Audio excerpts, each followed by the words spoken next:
If anything, that you don't want to be in there, just let me know and I can go ahead and have my editor take it out and everything like that later. If I ever answer or ask any questions that are inappropriate that you don't feel like you want to answer, go ahead and just tell me to fuck off or that's none of your business or whatever you want to say. Um, I pretty much just want to tell you like a little bit about myself and then get into your stuff as well. I've been asking people like what to ask and nobody has any answers for me. Like, so I'm pretty much just winging this on my own, just from my own personal experience as being a paraplegic. I've been in the chair for 15 years. I don't know how long you've been in. 18. 18. Okay, so I Yeah, thought you were less than me. That's we're close. awesome. So you actually might even have some advice for me. Then that's awesome. Um, so my experience with dating so far since being in the chair has been extremely lacking, in my opinion. Just because I haven't been able to find anybody very long term. It's all been very short term, mostly one night stands. I feel like it's like an infatuation type thing where they're trying to figure out like what it is that I offer or like what it is to There's be. a name for that. Yeah, it's the fetishization, I think, of it. Uh-huh. So yeah, that's been a large experience of mine. I have been trying to find like now that I'm older, I'm 35 now.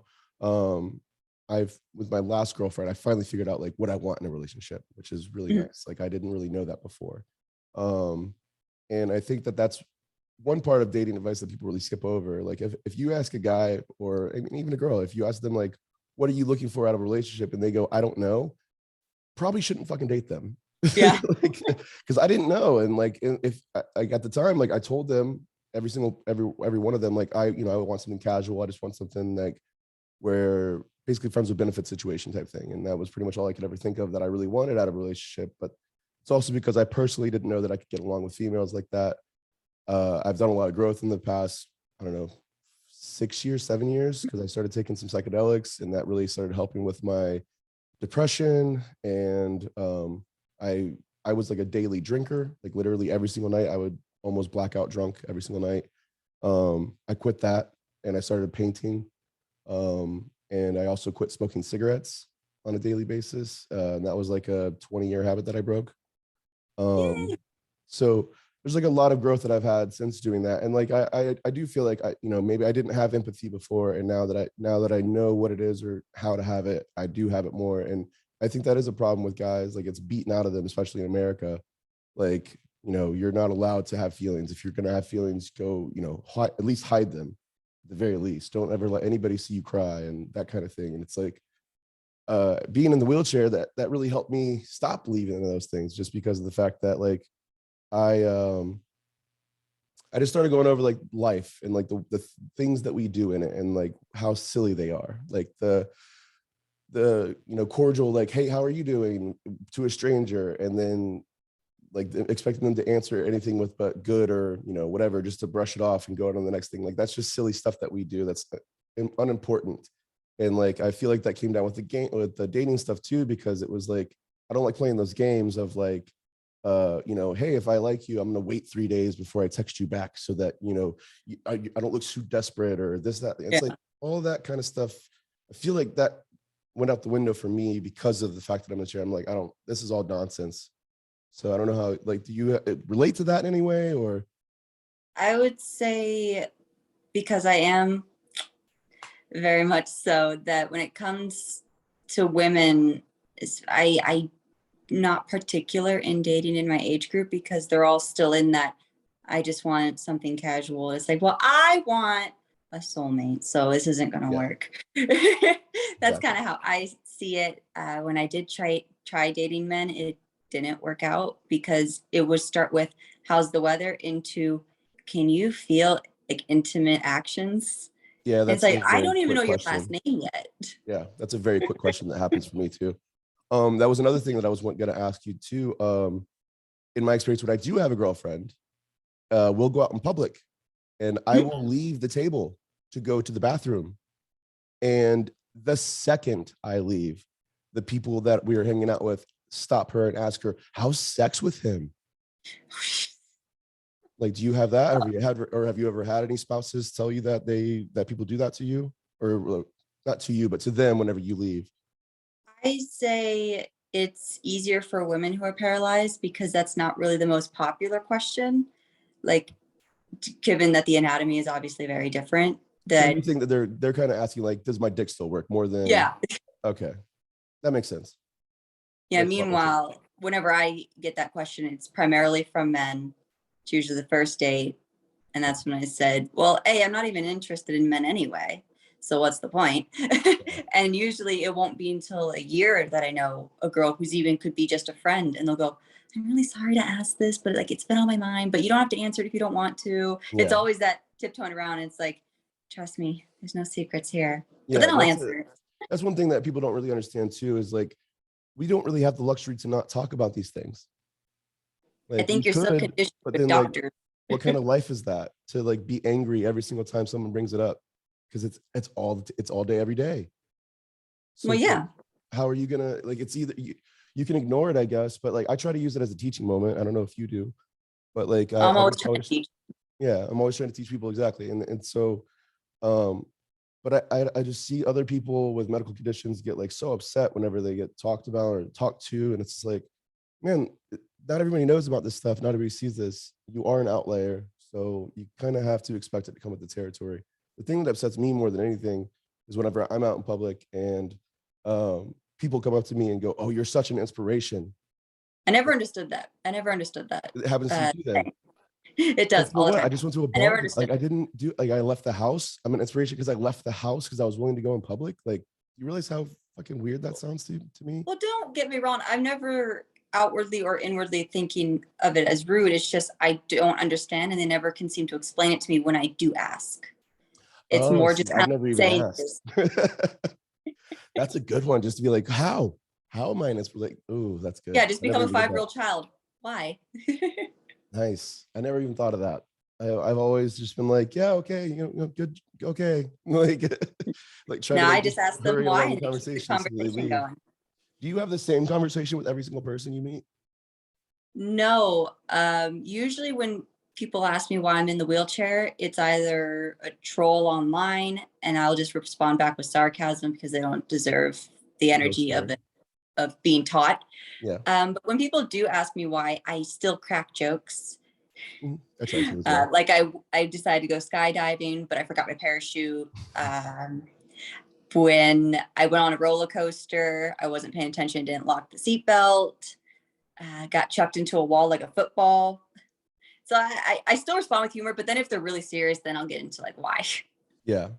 That's I don't know, one of the things that since I've started doing stuff online and like actually releasing things, like I haven't really been telling people what happened to me, because I might do it like once I get like 10,000 followers or something like that. But until then, like I don't want to have to do it every single day, in and out, like just like, hey, what happened to you? What's wrong with, it's every Uh, single time. What's wrong with your I will leg? What's wrong with say, you? What happened to you? Like, it's like, I'm tired of answering the fucking question, man.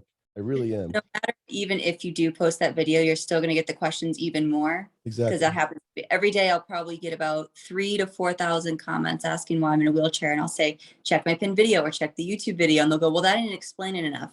So then I just started making skits out of it, like Yeah, demonstrations of what happened.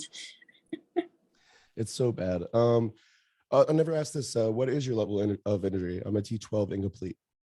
Mine was originally a T10, and then when I got my spinal fusion, they were able to unkink some of the nerves trapped in the curved spine. So now it's down to L something. When I So I first gained. left the VA, they said I was like an L2. They would class me as an Mhm. L2, but now it's definitely changed. I've lost movement since I originally left. And also, like, I don't know about you, but temperature for me, like I pretty much can't feel temperature anymore at all from like my waist down. I used to be from like my knee down. Now it's definitely from the waist down. And then also like the telling difference between dull and sharp sensation. That's all gone Yeah, too. when I was a kid, they used to do blood work in my legs because I wouldn't feel it. Like while I slept, like in hospitals, they would just draw blood from Oh, my legs I because didn't I know couldn't feel it. they could do that. I never even thought about that. Yep, they just Interesting. do it in, like the thigh. Because then, yeah, because then you don't have to worry about like, well, I don't know if they put your IV there, but like you wouldn't have to worry No, about I your arm tried. kicking. Okay, because that was I my tried. They my said thing is like every single time I go get my IV, I'm like, it hurts. and like I crimp my I arm a hate little it. bit, and then it constantly like stops it and everything. It's just a Mhm. bad thing. And plus, I have to actually have like a real like vein team come in and find my veins because I'm so Same light. here. Like they can't find shit in my arms, and all the ones they can see are like so superficial. They punch right through them, and I Yep, just mine are start bleeding teeny. everywhere. Yeah. So, oh wow. So for you, dating is a lot. I feel like it's going to be easier just in the fact that you have such a wider range of people to choose from. Because I only choose women, so like I don't have. I've had guys Oh, like I tell don't me choose men. before. I only choose women. So Yeah. Okay. So you okay? That's what's up. Um. So then that's actually even better for me because I was really trying to figure out the difficulty or like the differences between a woman and a man that are both paralyzed, like, and basically comparing like, well, like if women are more shallow or men are more shallow, but if we're both comparing women, so then we both have that same experience. That's good. yeah, I've never encountered a woman who was shallow towards my disability. She would just be more shallow about life in general. Okay. But I've never encountered an outwardly rude woman that I was pursuing, thankfully. So my experience is most of the time, and this is where I get stuck, is I meet most of my people online.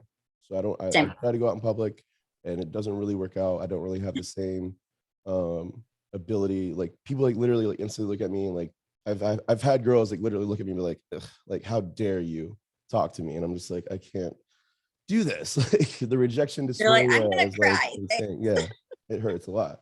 And and so my experience with meeting girls online is we'll be talking and they enjoy everything about me. Like I'm 6'4", I'm 230 pounds. I make like anywhere from 60 to 100 grand a year. I have my own house. I have my own car.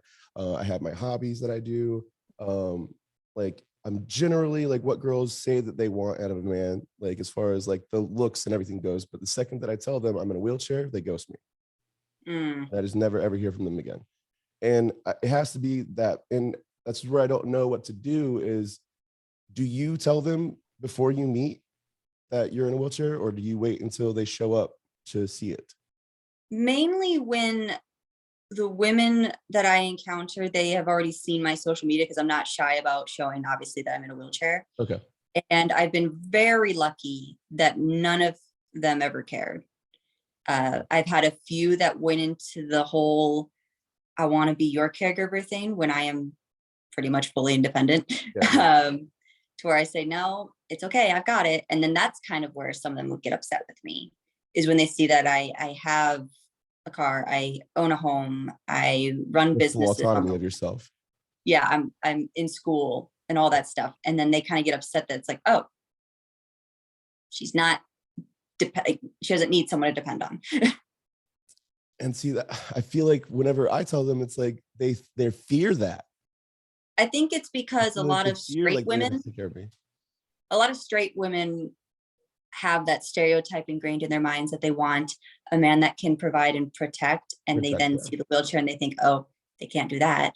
But then I face that same issue because I want to be that protector and dominating person in a relationship, and a lot of women can't see that and they feel like they have to be, hence why then I get dumped by those same people. Yeah.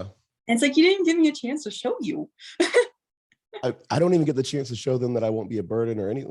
Like that's one of the things that's upsetting to me because I'm starting to get to the point now where it's like whenever I do talk to them online, I don't want to tell them. I just want them to show up just so they can at least meet me and give me the opportunity to turn me down in person and like Yeah. understand like what it is. Cause like I used to do it before where I would do that. I would do just that. I wouldn't like tell them before they came over. And then like they would show up and be like, oh, you didn't tell me that. And be like, yeah, well, I have bad experiences in the past where as soon as I tell somebody, they just ghost me. They don't give me the chance to actually meet me in person. And a lot of the times women would get mad at me and they would lie to, or be like, you're a liar, or you're hiding the truth or this, that. And I'm like, I don't really see it that way, but okay. I don't really know what else to do. And I try to pose the question to them, like, what should I do? Like, if this is what I'm experiencing and I'm telling you this is what's happening. And then they just be like, oh, well, that doesn't actually happen that way. And it's like, you're invalidating my experience. Like I'm telling you exactly what happens and what I'm experiencing. And they're just like, oh, well, it's because you have hatred towards women, or you don't like women or something. I'm like, that's not it at all. I love women. I wish that I had more in my life. But it's hard to find women because I don't mind talking about sexual things. I don't mind talking about that kind of stuff. And I feel like those topics are off limits whenever, even if you're just trying to be friends with a female. And I have a hard time with that. So, because I don't have any like filters. Like anything that comes up, I'm willing to talk about. Let's get into it. It's not because I'm not talking about sex with them to like trick them into having sex, or even talk to them into having sex. It's literally just to be like, this is my experience. Like me personally, I haven't had an orgasm since I got injured. So it's been 15 years, over 15 years since I had an orgasm. And that's another problem that I have with finding girlfriends, is because I have to have that conversation with them before we have sex, because then I feel like I'm taking advantage of them. Yeah. A lot of them don't like that I don't come. They want me to be able to have an orgasm because they feel like it's their fault if I don't. And it's like, I've tried to tell them, it's like, dude, I've been with over 100 women because of everything, but like I have no diseases, and so there's nothing like that. I don't have to worry about that on that aspect of things. But like, there's no way that you're going to be special, that you're going to be the one that's going to make me come. I mean, they all have this feeling in their head like, I'm different, I'm going to make it happen for him. And then when it doesn't happen, they get upset and they never talk to me again. And it's like, so I stopped doing that, to where like it would literally be like really awkward in the middle of us having sex for the very first time. We would be like an hour in, and she would just be like, are you ever going to come? And I'm like, oh no, I don't do that. Like, and then she would be like, oh, well then what the fuck? What's the point? And then she would stop and get off, and like, and we'd be finished at that point. And it's like, it's just a really awkward thing to happen in the middle of intercourse. So it's like, I decided I'm just never going to do that again. I'm always going to have the conversation beforehand, to let them know what they're getting into beforehand. That way, that way it's all been said. But my problem is like, whenever I have that conversation, I get a little too blunt with it, and then it kind of scares them away with it as well. So it's like, I'm trying to find that balance of what I should do or how I should talk, and it's really difficult. Yeah, because for me, I don't know if it was the injury that had caused it or whatnot, but I pretty much just kind of become more like on the asexual spectrum of everything. Not entirely, but mostly. It's like, to me, sex is the very last thing that I think about when it comes to relationships, where usually I know with a lot of people, it's one of the first things, if not the first thing. And it's like one of the most important things. To me, it is the absolute like, oh, right, that's a thing in relationships. It's kind of like come to my mind. But again, I feel like men who are paralyzed, when it comes to wanting that to be one of the first things in their relationship life, has got to suck. It really does. Well, it's also different for other, because I think it's only 10% of men that are paralyzed actually have my problem, where they don't have an orgasm. So like most men who are injured, and I want you guys to know that most guys who are injured, they do come, no problem, everything's fine with them. For some reason, for me, it just doesn't work. I've asked my doctors several hundred times what's wrong with me, and they always come back with it's mental. And they don't understand past that. They don't say anything past that. They don't say like, well, that makes a lot of sense. I mean, does it? Because with a lot of psychiatrists, they will say it's all about mental clarity and mental preparation, even down to therapies, like physical therapies. If you are on bed rest and they say, hey, therapy is going to start in like 2 weeks, and if you can mentally prepare yourself, you will perform 5 times better than if you hadn't and thought that it's never going to work out. I'm never going to be able to not be bedbound. Studies have shown that mental preparation, and spiritualists, people call it manifestation, that it will help out in the long run, but it takes practice. See, like I've almost given up on it. That's, maybe I should have gone the opposite direction, because it hasn't happened in so long, and everything, like I don't even touching that isn't happening. I don't masturbate anymore. I don't watch porn anymore. I don't watch like none of that stuff. And I've gotten to the point where you're talking about being kind of asexual, and it's taken like literally over a decade to get to that point. Because like, first of all, my first half of my injury, I didn't even know I was depressed. I didn't even realize it until I took psychedelics and realized like, oh, you're in like a deep depression, and you've never really accepted anything about your injury. I don't know about you. Did you lose friends whenever you first got injured because like they expected you to walk and then you didn't, and so like they just cut you out of their life? No, I got super lucky, unlucky, however you want to word it. My injury happened when I was 2. Oh, okay. So everyone who knows me has only known me in the wheelchair.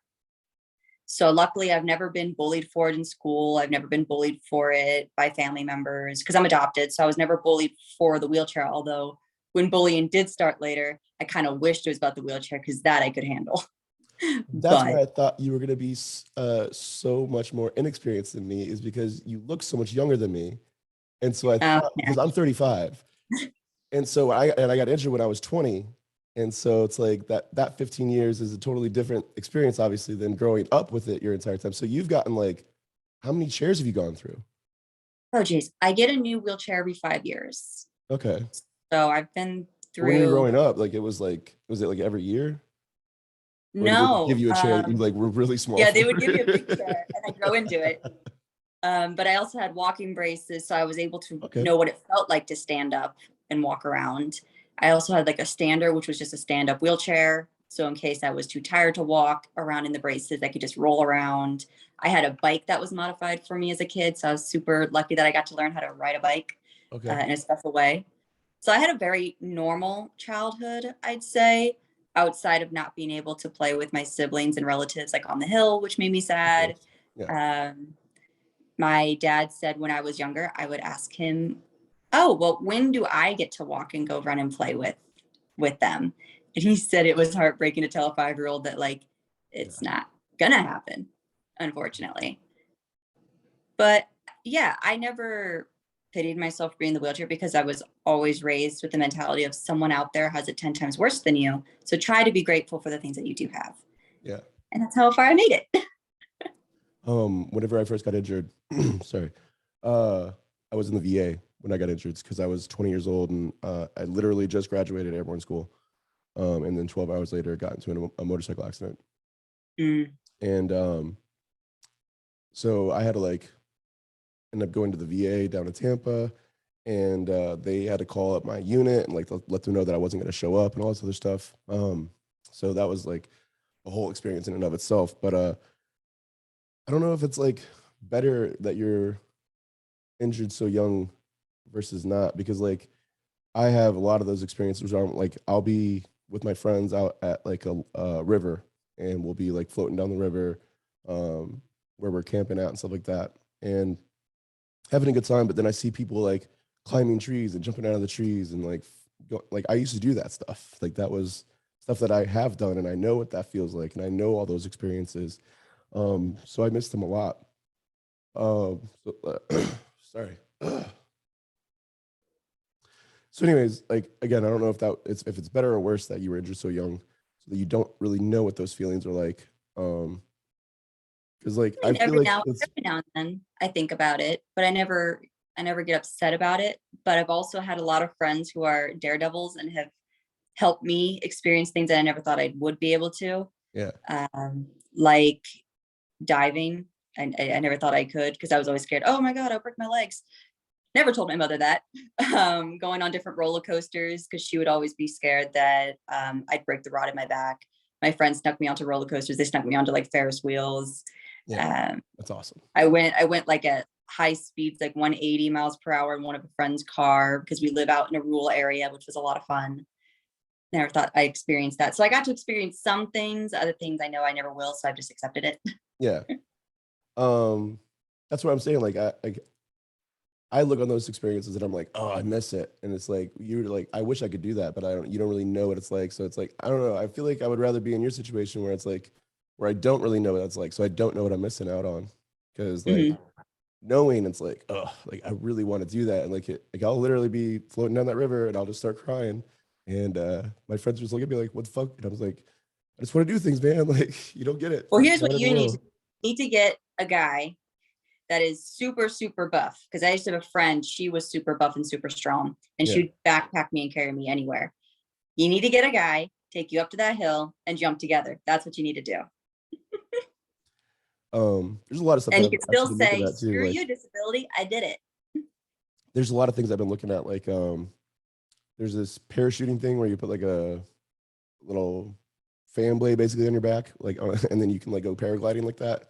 You Like can that try looks like a lot of just fun. paragliding. I've There's done a that different before, one for it. like being pulled by the Um, boat. I've done yeah, that and you before. just in a swing seat type of thing. Yeah, I plan on doing that when I go back to Mexico next year. that's what's up. Yeah, no, I've always had like a lot of fun with that kind of stuff. And I'm still a really good swimmer too. Like, Same. I was a lifeguard before I got injured as well. Like before I joined the military, I was a lifeguard.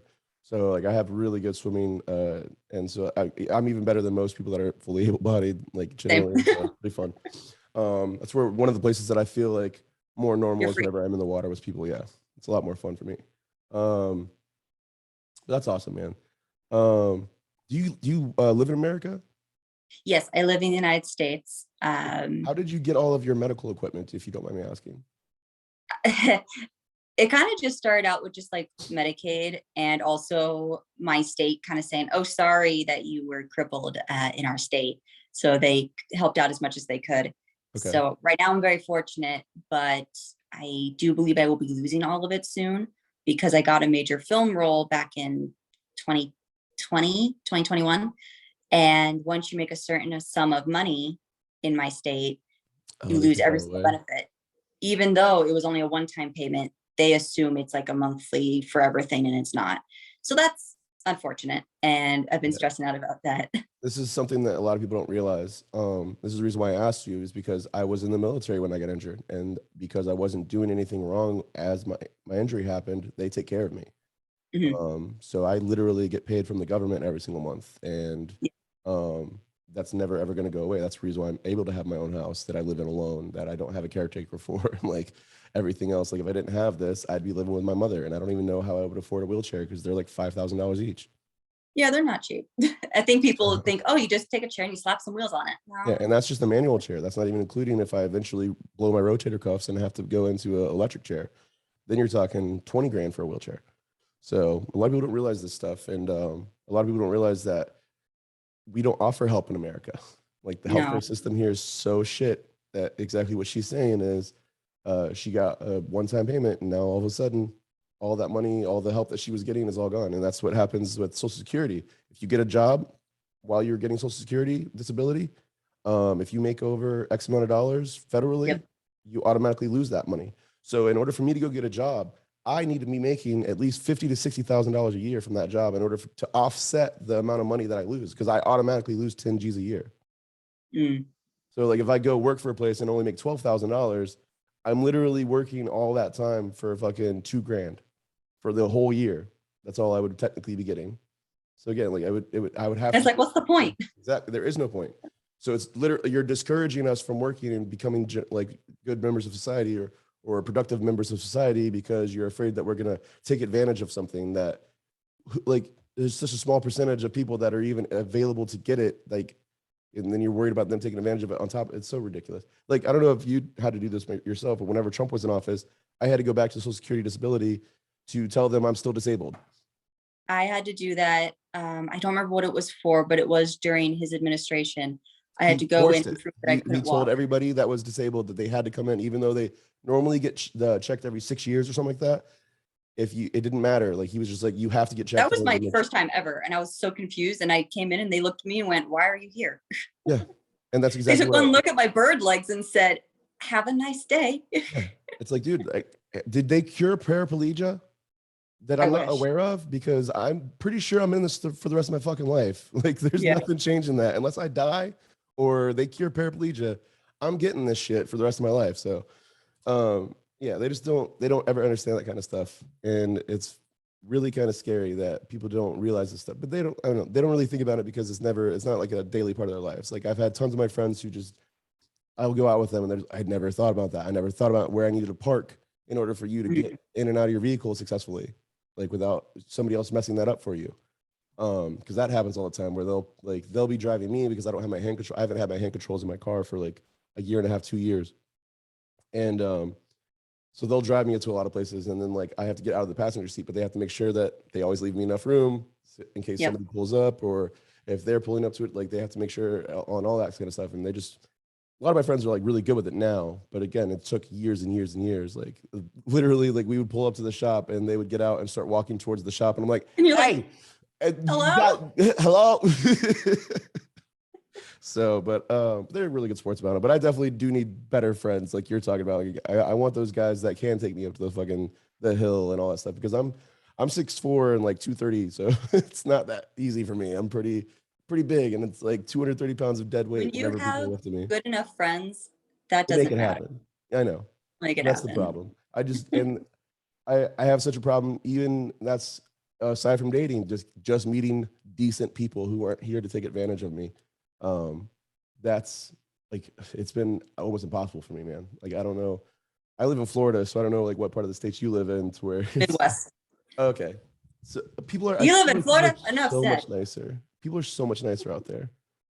Like I'll go up to the same quality, like attractiveness of a woman in Colorado and start talking to them and be like, "Hi, my name's Jeremy. What's your name?" And they'll just be like, "Oh, I'm Danielle. Where are you from?" And and then we'll start having a conversation. I do that here, and I have the look of disgust, like, "How dare you speak to me?" It's like I'm not even trying to fucking like do anything crazy. Like I'm literally just saying, "Hi, my name is Jeremy," and you're just instantly reading into me like trying to be a creep or something like that, and it's so annoying to me. I Yeah, can't I get see past it. it. A lot of people like within Midwestern states, a lot of us are hippies. So like we don't care. Yeah. Which I Actually, think is very that's fortunate. funny as hell because that brings me to another point. So one thing that's really helped me out is marijuana. I don't know if you've smoked or if you do or I'm what. allergic. Are you really? Oh I am. no. I found out the worst way as well because I was sponsored by a company called Vance Global for a minute. I still am, and they're so nice to me. They treat me well. And they said, "Oh, well, we have these new Delta 8 gummies. Would you like to try them and tell your followers what you think?" And every time I had smoked marijuana beforehand, I always had horrible hallucinations, but I always chalked that up to just my anxiety because I have really bad anxiety. So I just said, "Oh yeah, sure." So I took one, nothing was happening. I just went about my evening, and then it hit extremely bad to where time had slowed down and was replaying itself over and over and over Oh, again at different speeds. yeah. And my mother, like, I called her and just said, "Help." Yeah. So she's rushing over to my house with my dad.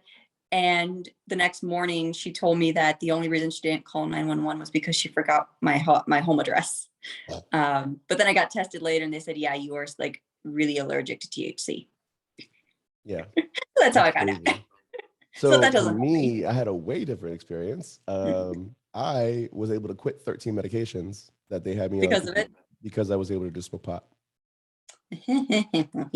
Yeah, it's really Shut up. crazy.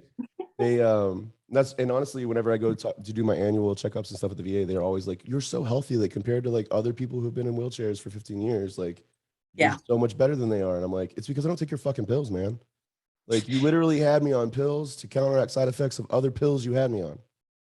mm, That's how crazy it got. And it was like, and they wanted me without a nurse and without a caregiver to go home and literally wait or make sure that I take this pill at 2 a.m., this pill at 4 a.m., this pill at 7 a.m., this pill at 10 a.m., this pill at 12 p.m., this pill at 3 p.m. It's like, I'm not doing that, man. Like, you're insane to think that I would even come close to even doing any of that. Like, if anything, I would take all of those suggestions and I would be like, I'm taking pills in the morning and pills at night, and that's it. And I'm I'm not lucky gonna that's how like, mine are. But a lot of my pills are just for like organs, just so okay, that they function properly because some of them are in areas I can't feel. okay. So luckily those are my medications. So I suffer like little to no side effects with such things. And I just suffer internally when it comes to sadness. Do you have extreme like back pain or anything like that? Because I've had that's what been one of my issues is chronic back pains where like literally I'll get into level 10 pains at nighttime where I'm screaming and crying because it's so painful. The only time I ever did was when I got my spinal cord fused. Okay. Um, and they had warned me, they said, "So we're going to start it at the base of the C area of your neck, and it's going to go all the way down to the tailbone." And I said, "Oh, okay." Are So you it's all serious? fused. Yeah, it's entirely fused. I can't move anything from shoulders down. Um, I have perfect posture Holy though. shit. Well, right. And they said, just so you know, every muscle that's in your back won't move again. And if it does, you're gonna feel it. And I said, "Oh, okay," not thinking much of it. I was like 12, turning 13. Yeah. I It felt like someone was like electrocuting every muscle and it would go down the spine, like trickle down. Now I only get those feelings every now and then, but it used to be like every single day after that surgery, which So wasn't fun. I literally spent because there was years and years that I went without having to have any medication at all and like without any pain medication or nothing. It was fine. And then I literally took a trip to Vegas and I Mhm. remember driving from Vegas to LA, I coughed, and for some reason, whenever I coughed, it like something in my shoulder right here, like on the backside or the front, I'm not really sure, but like I felt it like pop or something, and I don't know if it was a disc moving or whatever it was, but like something happened, and ever since then, it was years and years and years of pain and torture, and like every single night having issues to where I have to take like Vicodins every single night now, which I don't like taking pain pills. I don't like taking pills at all, but whenever you get to those levels of pain, like you can't not take something. You have to fucking do something on it. And I dealt with that for like 5, 6, 7 years. I'm still going through it now, but I've gotten more of a handle on it. But I was going to the doctors and they could not figure out what was wrong with me. And it literally took me on my own doing research of going on YouTube and going to different places and figuring out what's wrong with me. Apparently, I just have really, really, really bad muscle knots. Like I had like all up and down my back. They're interconnected. And like in order like if you get rid of one, another one will pop up. Like it's so crazy. And like I've been going to a couple people doing I don't know if you've ever heard of Graston therapy, but it's like they take like this metal tool and they scrape your back with it or wherever you haven't. No one touches my back.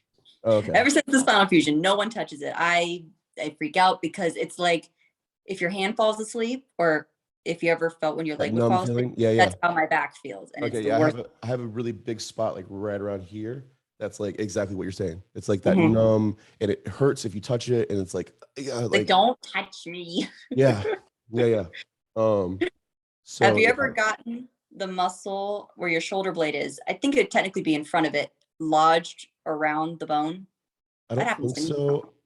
But I can't be sure of it because I'm pretty sure there's another thing that happened because I have a lot of problems with my left one, where I think there's a thing where your bicep muscle is supposed to be on top of another muscle, and then sometimes they flip flop, and I think Mm. that might have happened to me where it flip flop. But if it's not that, then it's probably what you're describing because like Getting it caught in the there's bone. something, yeah, and it's like it's something that like I can't flex right anymore. Like my left arm doesn't lift as much stuff as my right arm can. Like it's definitely weaker.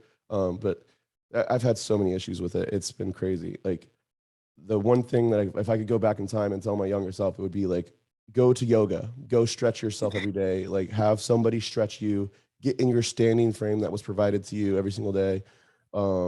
Make sure that you're constantly doing that stuff so that, because like, I don't know about you, but I can't lay down on my back. Like literally my body is so used to being in a seated position Seated that position. when I lay on my back, my legs come up to I like meet it. used to be able to lay flat because while I hated my mom as a kid, I now thank her. I had the walking braces. I'd be in them for 8 hours a day, 7 days a week. So Yeah. she'd have me in them walking so I could lay down, and I would look totally normal when I laid on my back. Mhm. But when I turned 17, they said all your growth plates have filled. You've reached your full height that you would have had you not been paralyzed. This will no longer be doing you justice. If anything, you're just going to get pressure sores from the foam and plaster. Yeah, So sadly, I'm starting to now get back into that seated position, and I try to stretch my legs as much as I can without breaking them. But exactly. I wish I could have at least kept the braces just to do it for like an hour a day. But I can't go back because then I have to pay for those things, and they're not cheap to get them made. Exactly. That's again, it's where our medical system fails us in America. It's really quite shitty. And people don't understand that kind of stuff. Like, people have been asking me like, oh, well, if you could walk again, like, what would it take? And I'm like, at A very miracle. minimum, it would take $110,000 because the VA is not going to pay for it, and I have to go to either Panama or Germany to get a stem cell shot. That's $10,000 alone. That's just for the shot. That doesn't include the airfare. That doesn't include the hotel stay or any of that stuff. Mhm. So that's just for the shot 10 G's. And then I have to come Your back to physical. America where they don't offer me physical therapy. So in order to get extensive physical therapy daily, I have to pay about 100 grand for that for 1 year. And that's not even a guarantee that I would even walk again or even come close to it. But I've also told people like, if I was actually able to like, say I had like 1 million followers and I was able to get 10% of them to give me $1 each, and I actually had the 100 grand to go do this, like I would film every process of it just to see if I Same. could get better. And I would post all of that just to see if I could get better, which is a thing that I super regret. Like I got injured when I was 20, which it was 2006. Like I could have instantly jumped on YouTube and everything then. Back when I you were a just baby. didn't. Exactly. And I just didn't. I didn't know what to do. I didn't know the process of everything. And I still really like, I'm really bad at editing. I can't even do that myself. I still have to outsource that kind of stuff. So everything that I do is just like live. I have all the equipment set up so that I can do it live and not have to worry about editing because editing is the worst. I don't know about you. I love editing Do you? personally. I Yeah, just I don't, went I to film get no before. dopamine from it at all. Like it's like a long, tedious task for me. And it's no reward. Oh, I love it. But if I was to go to, say, Germany or Sweden or the Netherlands to get that shot, I couldn't go first. I'd have to first get my feet reconstructed in surgery because since it happened when I was 2, they never got to form. So Oh, like I have to wear really? children's shoes to this day, and I'm 21. I can only shop in the children's section.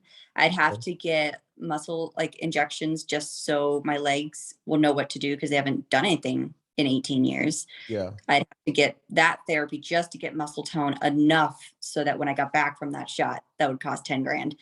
That therapy won't take nearly as long and hopefully not cost as much. Exactly. So I'd have a lot of steps before. Yeah. And it's And so my hip, crazy that people just don't and my understand hip any goes of back. this stuff. And it's like, and none of it's covered under our healthcare system and never will be. I feel like it never will be, but that's just I guess the doom that I've always like been feeling since I've gotten injured.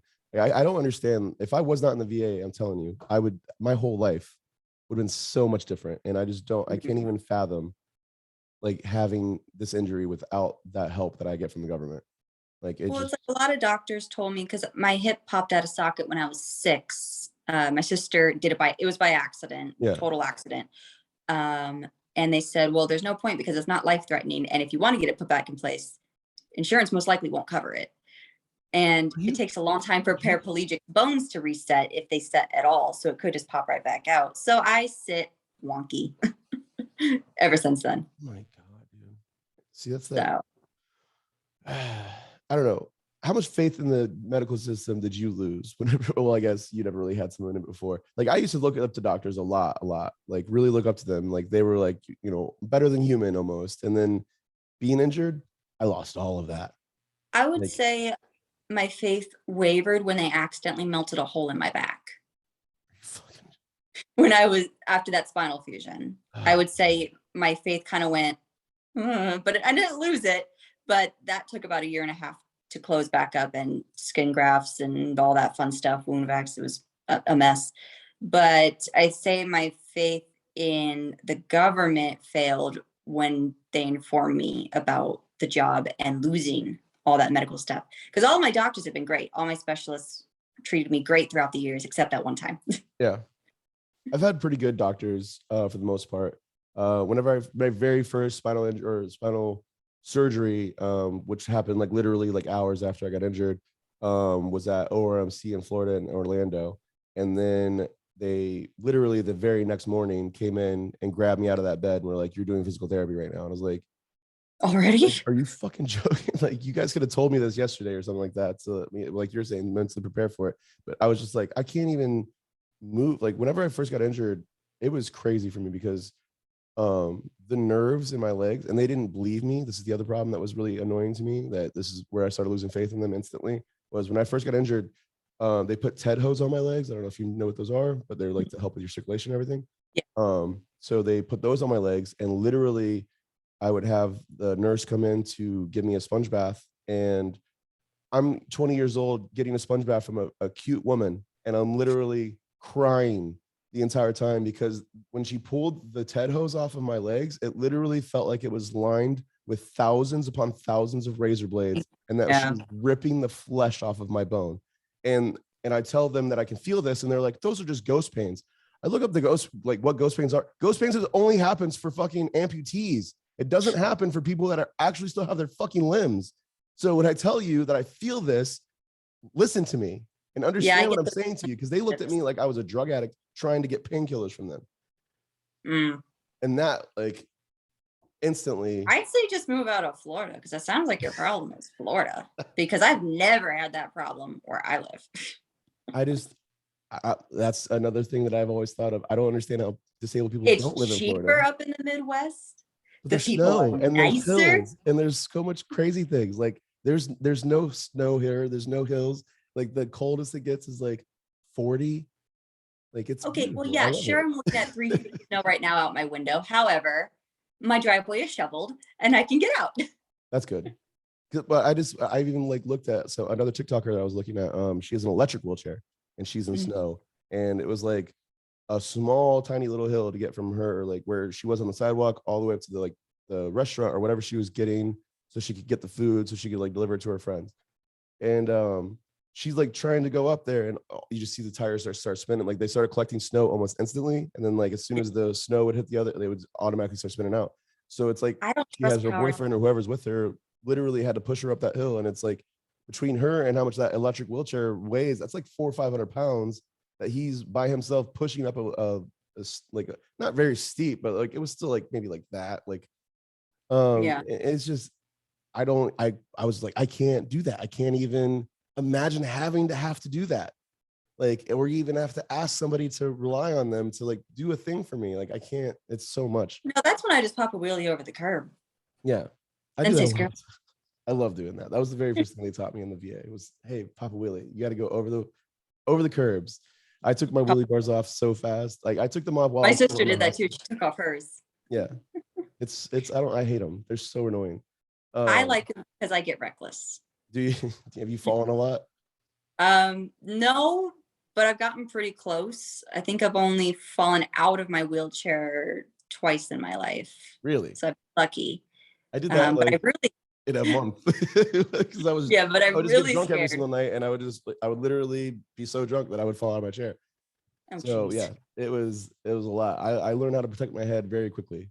So Oh, like no. that's one of the biggest things. You gotta like whenever you're falling backwards, you just gotta hold your head up and just try to hold your head as much as possible. I learned to just turn the chair if I'm falling to turn it sideways. And then you fall. Yeah. So then I don't hit my legs on the ground. That's something I learned when I fell down my sister's concrete driveway Oh because no. the wheel hit a rock.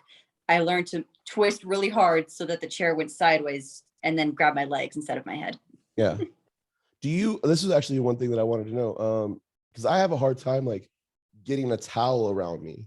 Like, just like the general, like, hey, put a towel around your waist. And I can't even do that because like the way that you're sitting and everything like that. So I was wondering, do you ever wear dresses or skirts? Yes, Okay. I wear them all the time. They're like my favorite thing to wear. Okay. I usually just get changed in bed and then slide back into my chair. Just transfer over. Okay. Yeah, I that's would what I have to typically do that in order to get like, if I were to get a towel around, I would literally have to get onto my bed, put the towel around, and then transfer they did over. teach me. They did teach me in physical therapy after my spinal fusion a cool trick, but it takes a lot of upper body strength to get dressed in my chair, which I can do. I'm just lazy and just do it in bed if I can. Yeah. I get dressed But in my like chair a lot of the times because like I just changing clothes up, throughout the day I have to change my clothes probably 2-3 times through just because of incontinence issues and stuff like that. So like just I just to get out in and out of my chair every single time it would be annoying. But I also just wear shorts, so it's like it's pretty easy just to pull up one side and then pull up the other side and be fine with it. But like I've just always wondered about skirts and dresses and stuff like that because I feel like dresses would be the harder thing because it's actually attached to your upper body, and so like your upper body's like pulling on the dress from where you're sitting at. So that was like hard. easier because when I was filming, I had to do a lot of quick changes. So I learned real quick Yeah. to how to make it look presentable in like 2 minutes. Yeah. That's one thing that I feel like a lot of people that are in wheelchairs, at least the ones that don't pity themselves all day, every day, like they Learn are to adapt. generally very adaptable. Like they know how to figure things out really quickly and like get into the position that they need to be into. There was one point where someone was like, okay, so for this scene, we have to do push-ups.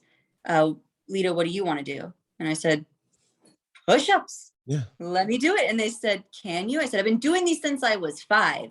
Yeah. I could probably outdo all of you. And I did it. It was probably looked really weird, but I had fun and so did everyone else. Exactly. I never want to be the reason you have to come up with a plan B. So I always try to make myself as adaptable as possible. You try to make yourself as the least amount of burden as possible because that's always something that's always bothered me. It was like, I just feel like I'm a burden on somebody to ask them for anything. But at the same time, like I don't have that in certain spaces. Like if I'm, because like whenever I was first injured, they took us to Walmart and like, it was like a physical, not a physical therapist. Can't remember what it was. It was like a job therapist or something like that. I don't know. She was just trying to get me to like use tools like constantly. She wanted me to like use tool to put my shoes on. She wanted me to use a grabber to grab things up top shelf. She wanted me to use like all these different things. And like, I hated that shoe thing. I don't use it. I don't use anything. I literally stopped. And then she was like, she's like, how are you going to do this and do that if you don't have these things on you at all times? And I'm like, do you not understand what you're asking me to do? Like you're asking me to carry around a backpack full of gadgets that I can like, so that I can be independent, quote unquote, when literally all I have to do to get a thing off the top shelf is go and look at somebody and be like, hey man, mind grabbing that thing off the top shelf? And they'll be like, sure. And they just hand it to me. And she's like, well, most people don't like to ask for help. And I'm like, well, those people are stupid. I don't know what to tell you. It's not that hard to go. And even if there is nobody, like no customers around, I can definitely go easily find a person that works there and ask them to go do Well, it. it's like telling like an able-bodied short person, well, you need these gadgets. It's like they would look at you, they'd get a box, they'd walk up on the box, and they'd hit you for that. Exactly. So it's like, you wouldn't say that to a short person. Don't say it to someone who's constantly sitting in a wheelchair. Yeah. If I can't come up with an A through Z plan, I will go get someone. But until then, let me figure it out. I'm not struggling. I'm problem solving. Yep. Yeah. That's always been a thing. That's so funny. Do you find that you have friends or family members or anybody that tries to push you to date another person who's disabled? Because I feel like a lot of people do it. Like, oh, you wear glasses and you wear glasses. You two should be perfect. And it's like, I've had people. No, like, it's more she's so in a wheelchair. You're in a wheelchair. This should be great. And I'm like, more like people in the social media world do, not people I know. A lot of the social media world tries it. Like, oh, you should date this girl. Oh man, that's got to be. Because I'm good friends with a paraplegic who lives in Hawaii, and they're like, "Oh, he's in a wheelchair. You're in a wheelchair. Y'all should date." I'm like, "He's a man." Yeah. First problem. First problem, he's a man. Second problem. I've always like wondered about that. I'm like, so I just asked them. I looked at them playing. I'm like, so who's supposed to get on top in the middle of sex? Who's supposed to do that?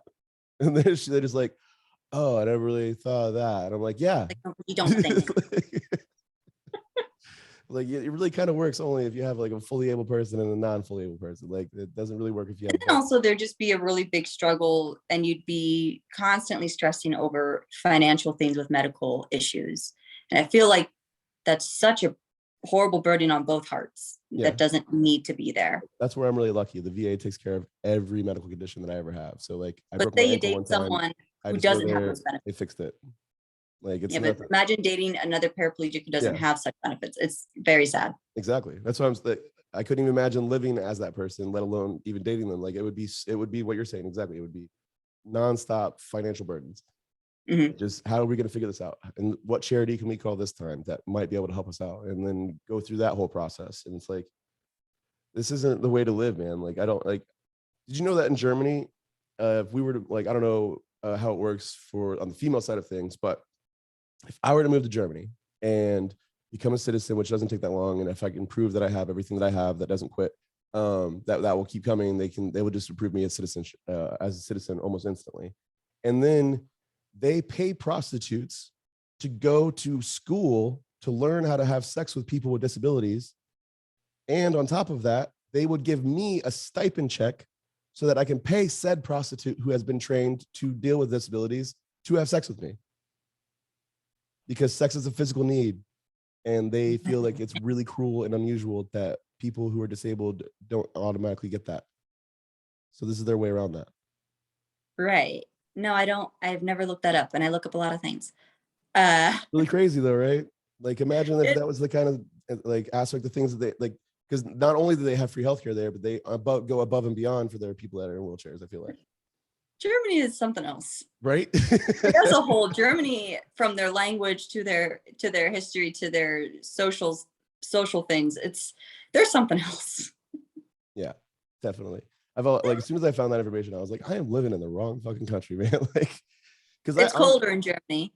It's sad that I even have to admit this, but I've tried to get prostitutes to come over to my house because of the fact that I'm like, I need sex. I need to have some type of physical intimacy, like some type of physical connection, because for me, like my love language, whatever, is physical touch. Like I love just to be able to, not even having sex. It doesn't have to be that. Just come over and hold me and like, let me put my head on your lap and you just like stroke my hair. Like that's perfectly enough. Have you ever seen that scene in Lethal Weapon where Mel Gibson's character gets that prostitute in the car and she's like, oh, so what are we doing for this $100? And he goes, we're going to watch cartoons, because he just wanted to spend time with someone.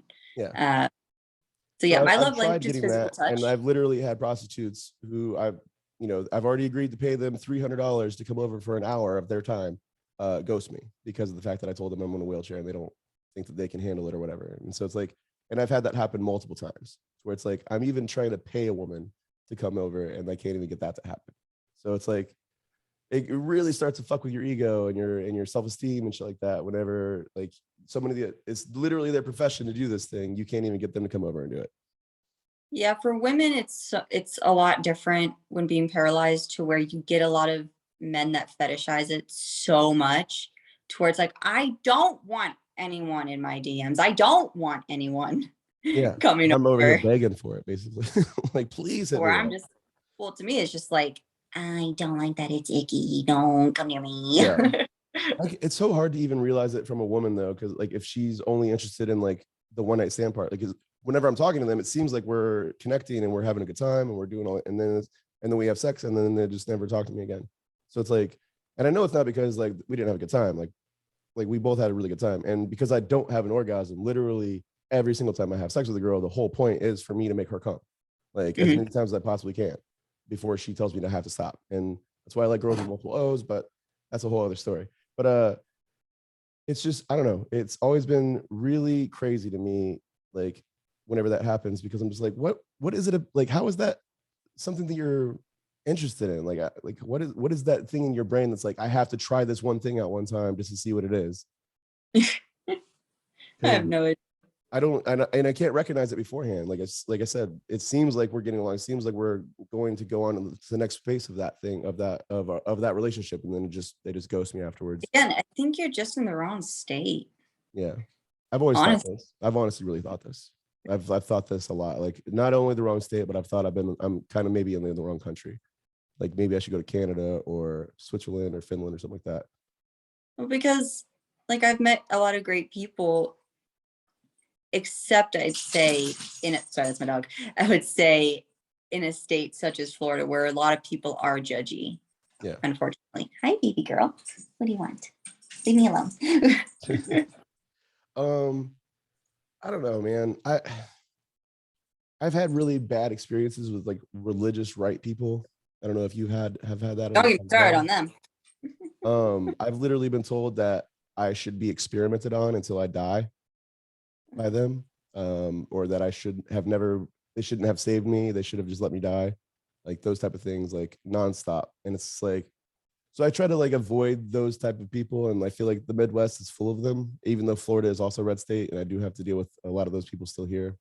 I've never encountered, when it came to dating, people like that. Oh, it's never been dating. It's always just been It's always boomers that would say that kind of stuff to me, where it's like, well, have you tried praying? Oh, yes. I was raised Southern Baptist my entire life. No longer my the Southern people Baptist. that come over, oh, can I just pray for God to heal you, please? I'm like you can try. It's not like, none of it's gonna work. And it upsets me because they think that, like the arrogance of that, to think that you praying about me to whatever, your sky daddy, whatever you want to call him, like I can't do it anymore. Like I was raised Baptist as well, and it was like every day for me. Like literally the school I went to was Baptist. I went every Wednesday and Sunday to the morning and night services. And then on top of that, the Bible studies and the missionaries and all the other things that we had to do. And it's just like, it was literally shoved down my throat. And then I'm like 13 years old winning arguments against my pastor because God cannot be omnipotent and we also have free will. And he could just never understand that. And then it would end up with the argument of like, oh, well, you just got to have faith. And I'm like, that's not a fucking answer, man. And I'm 13 and you went to school for this for your whole life. And you should not be losing an argument to a 13-year-old who did not go to school for this his whole life. Like when I was a little girl, I used to cry in my bed every night and pray to God to please fix me. I did nothing wrong. I'm not bad. I get good grades. I always play nice with my siblings. I have a lot of friends. What did I do? What did I do? And then after my dad died when I was 12, I really started like reading the Bible and stuff and being very curious, because he was part of Mensa and I was gifted all of his journals and all of his religious studies that he did. And I started really questioning it. So I went to the pastor and I was like, hey, question one, where are the dinosaurs? I love the dinosaurs. Where are they in the Bible?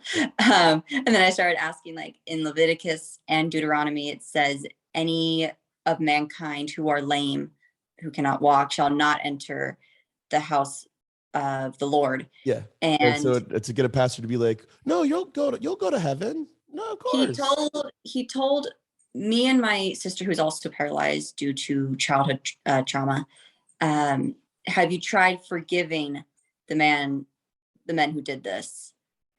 And I said, well, I personally don't care either way.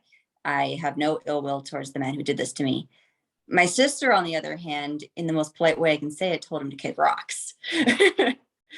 So that's kind of when I just kind of lost all faith in that and the people who are at the top of that religion.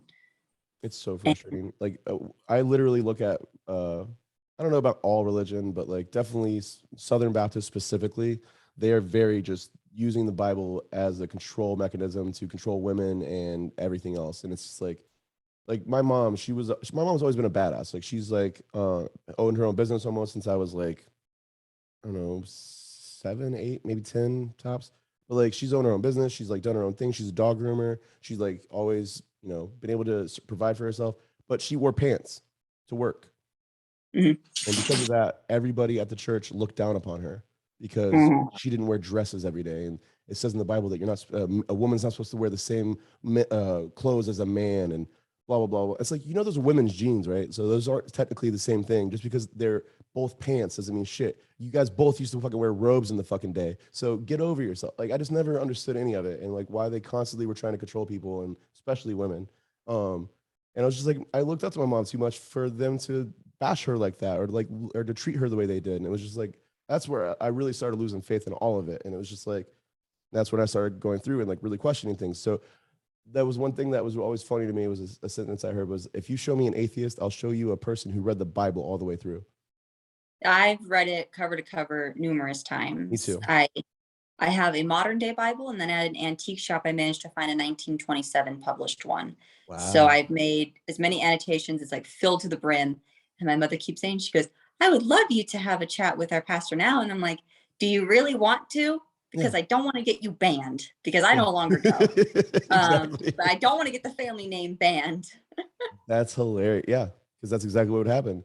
People don't understand that because, again, you would probably start winning every single argument that you bring up, and then they're just going to end it with, well, you just got to have faith. And it's like, that's always the fallback one. I hate it. I hate it. It's like, I have faith in stem cell treatments. Am I going to pursue it right now? Absolutely not. Yeah. Because it is nowhere near something to help with my disability of almost 20 years old. Exactly. A lot of people don't even realize too that George W. Bush is the reason why we don't have stem cells in America the way that other countries do, because he signed a law banning them because of everything he said at the time.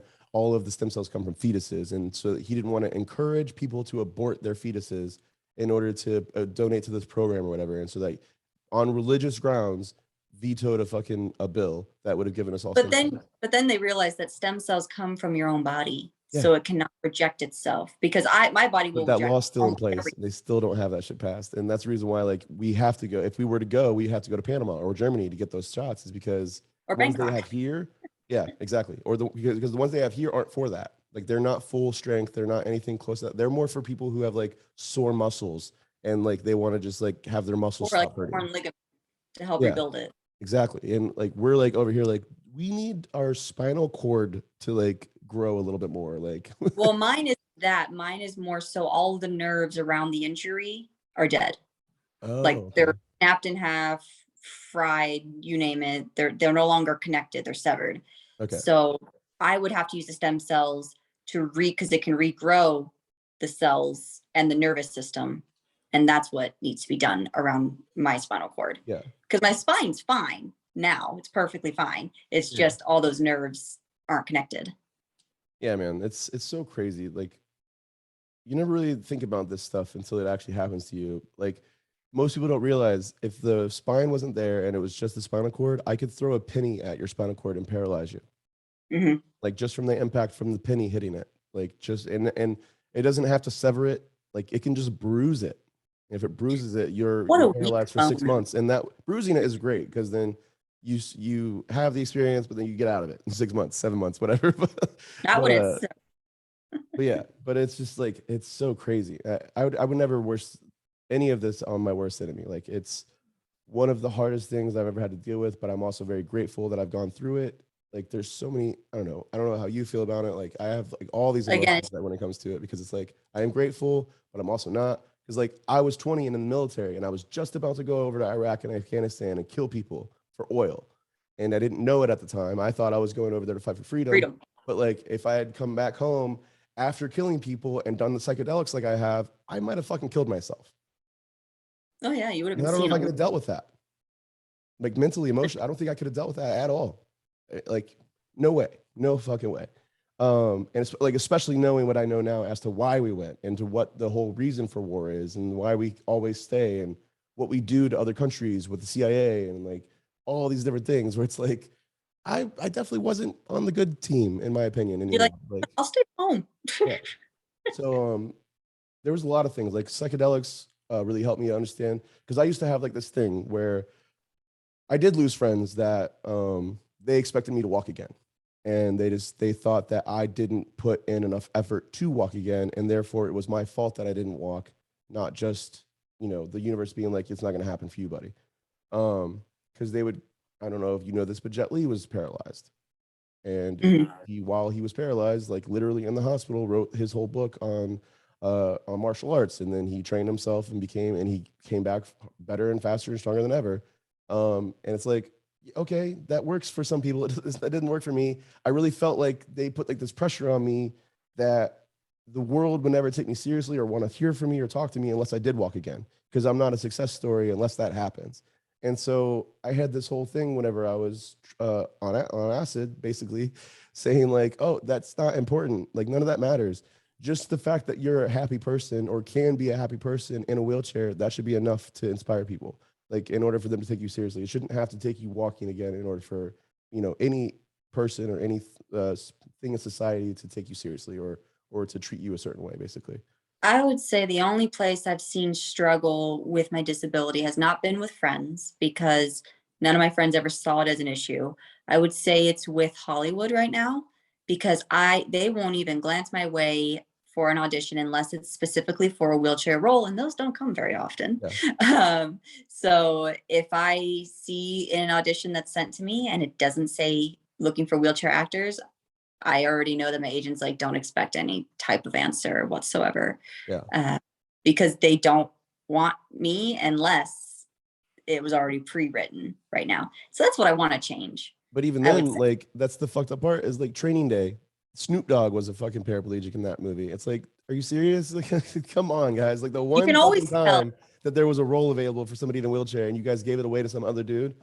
Like, I've had auditions and then I see the projects come out because they would say in the audition forms, strictly looking for paraplegics, not disabled, paraplegics. So I'd be really excited. I'd do it. And these were for big productions. I don't want to name them, but they were big productions that everyone's heard of. And they are all out with able-bodied people portraying the characters.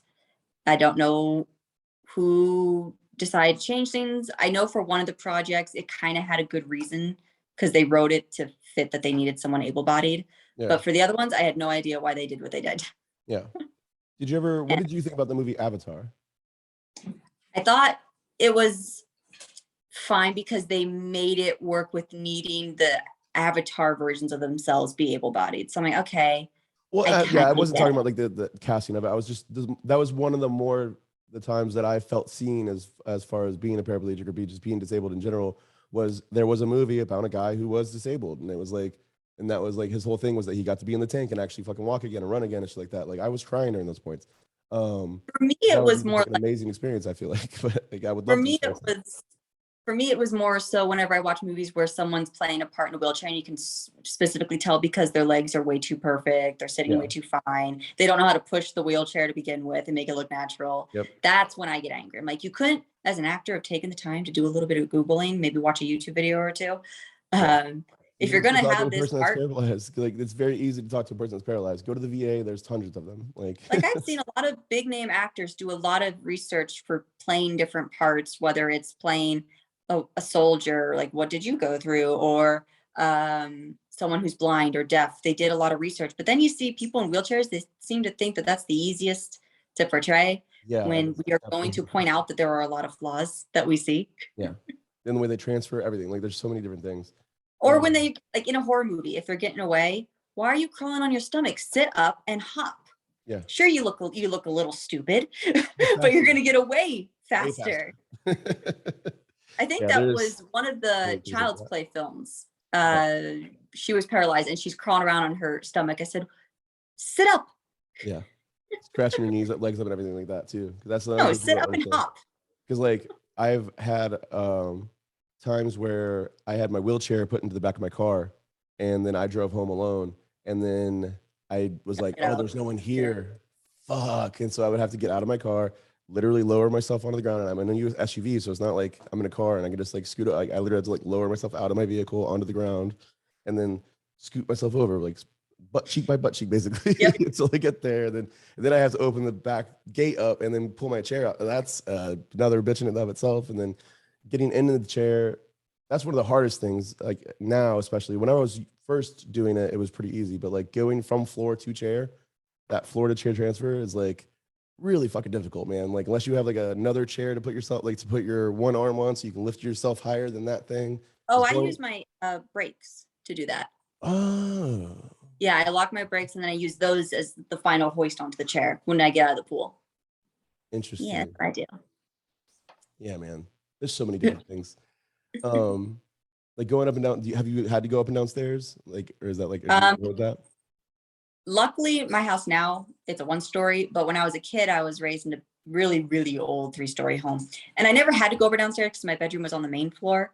But if I wanted to go annoy my sisters or sneak downstairs to watch like movies with them or just have like a girls' night, I would hop down the stairs and I'd have a lot of fun doing it. My mom would throw a fit, but I had fun. It was. And I remember, There was one time I went to a party. Sorry to interrupt you, but there was one time I went to a party where they had 3 floors, and it was just. It almost felt like they were purposely fucking doing it to where like I would finally go down and I would be on like the one floor that they were all partying on, and then like within 10, 15 minutes of me getting there, they would all fucking like pick up everything and go to the I second hate floor. when that happens. Happens all the time with me when I Yeah, go to parties. I don't go to like parties anymore because I'm an introvert, but I fucking screamed at them. Like I literally like because I had just gotten back upstairs and because the guys were like saying like, hey, you know, like come upstairs. We're gonna be up there for a long time and we're not gonna move around again for the rest of the night. And I was like, so you promised me this, right? Like you promised like we're not fucking moving again. And they were like, yeah, I mean, we promised.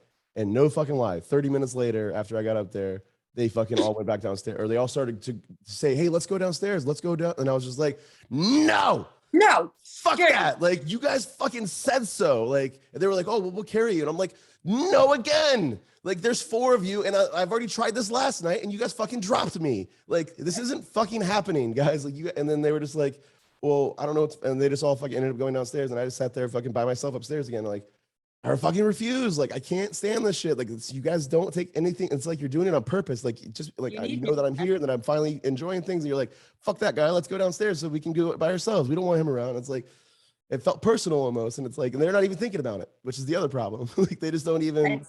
New friends. Yeah. Oh, I those weren't really my friends. I only really knew one person at that party.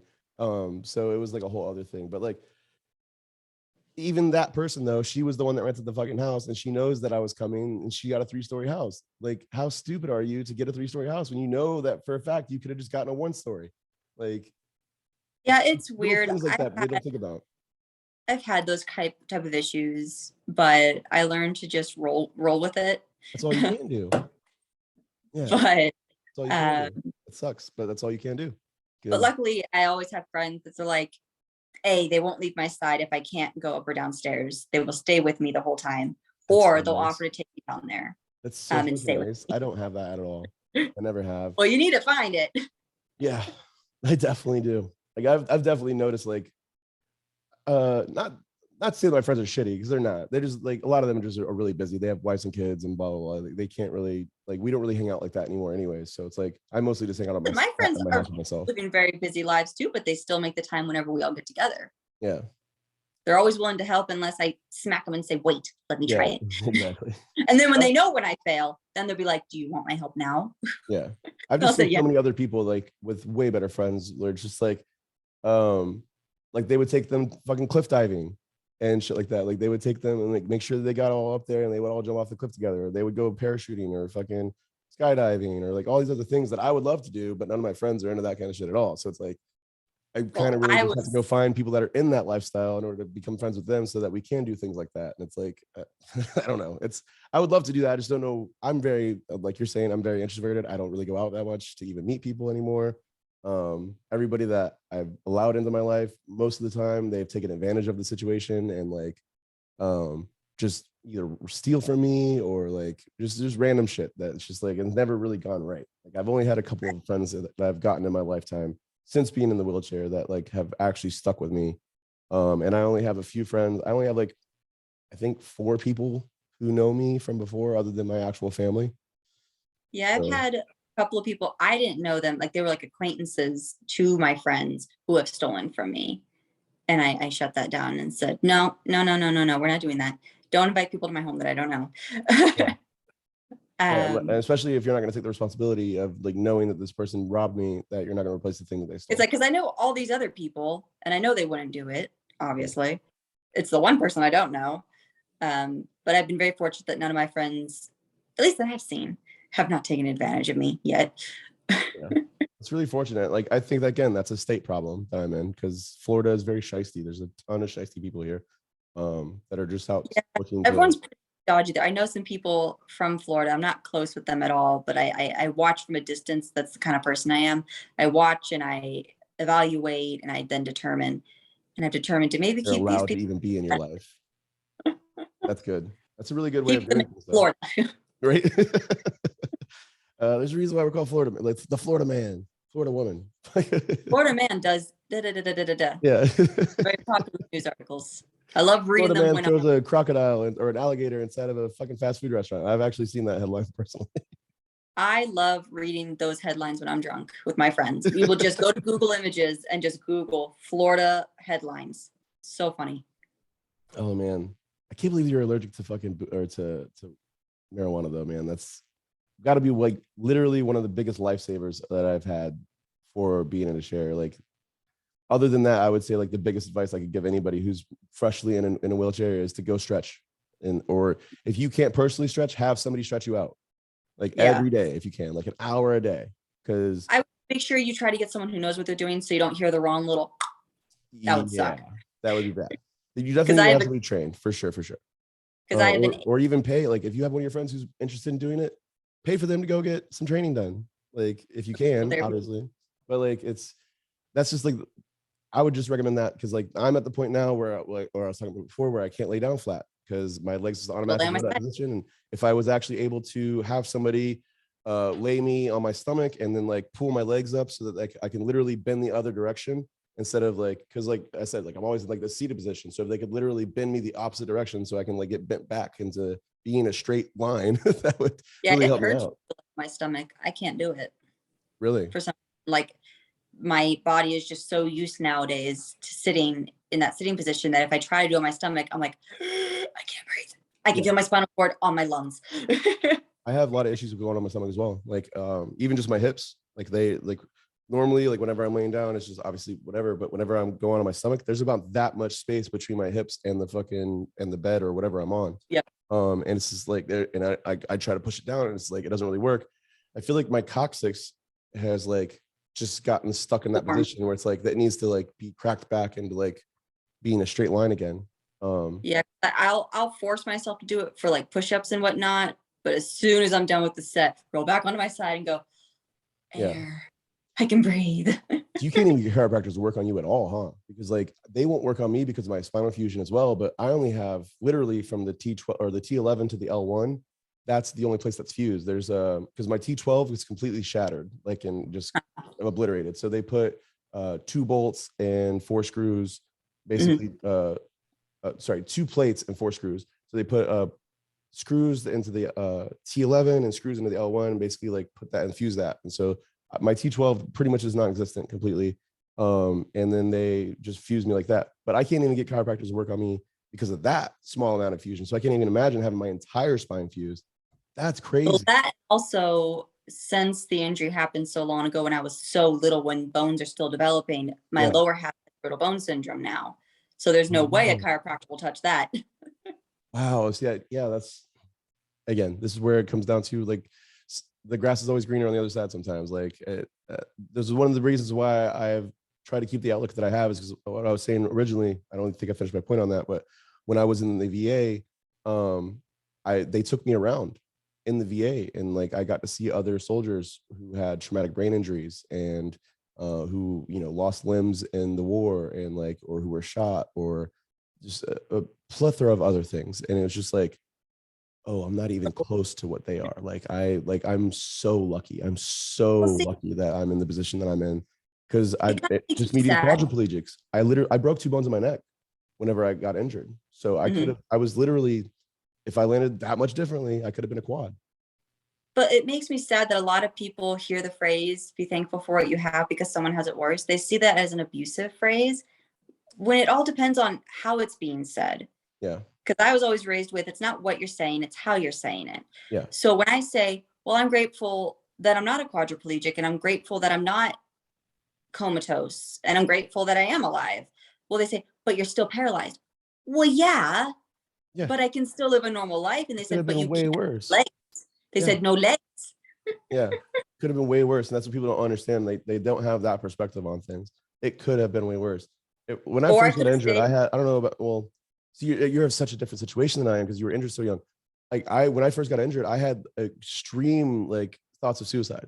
Like I would just have killed myself pretty easily, not thinking of it. The only reason why I didn't is because my mom is still alive and she's still here, and I couldn't do that to her. Like that's the Again, only reason why I didn't kill myself. If she wasn't alive, I would have definitely fucking killed myself when I was 20 years old. And and that's the crazy thing. Looking back on that now, I'm like, oh, like that would have been so stupid. Like you had so much more life to live.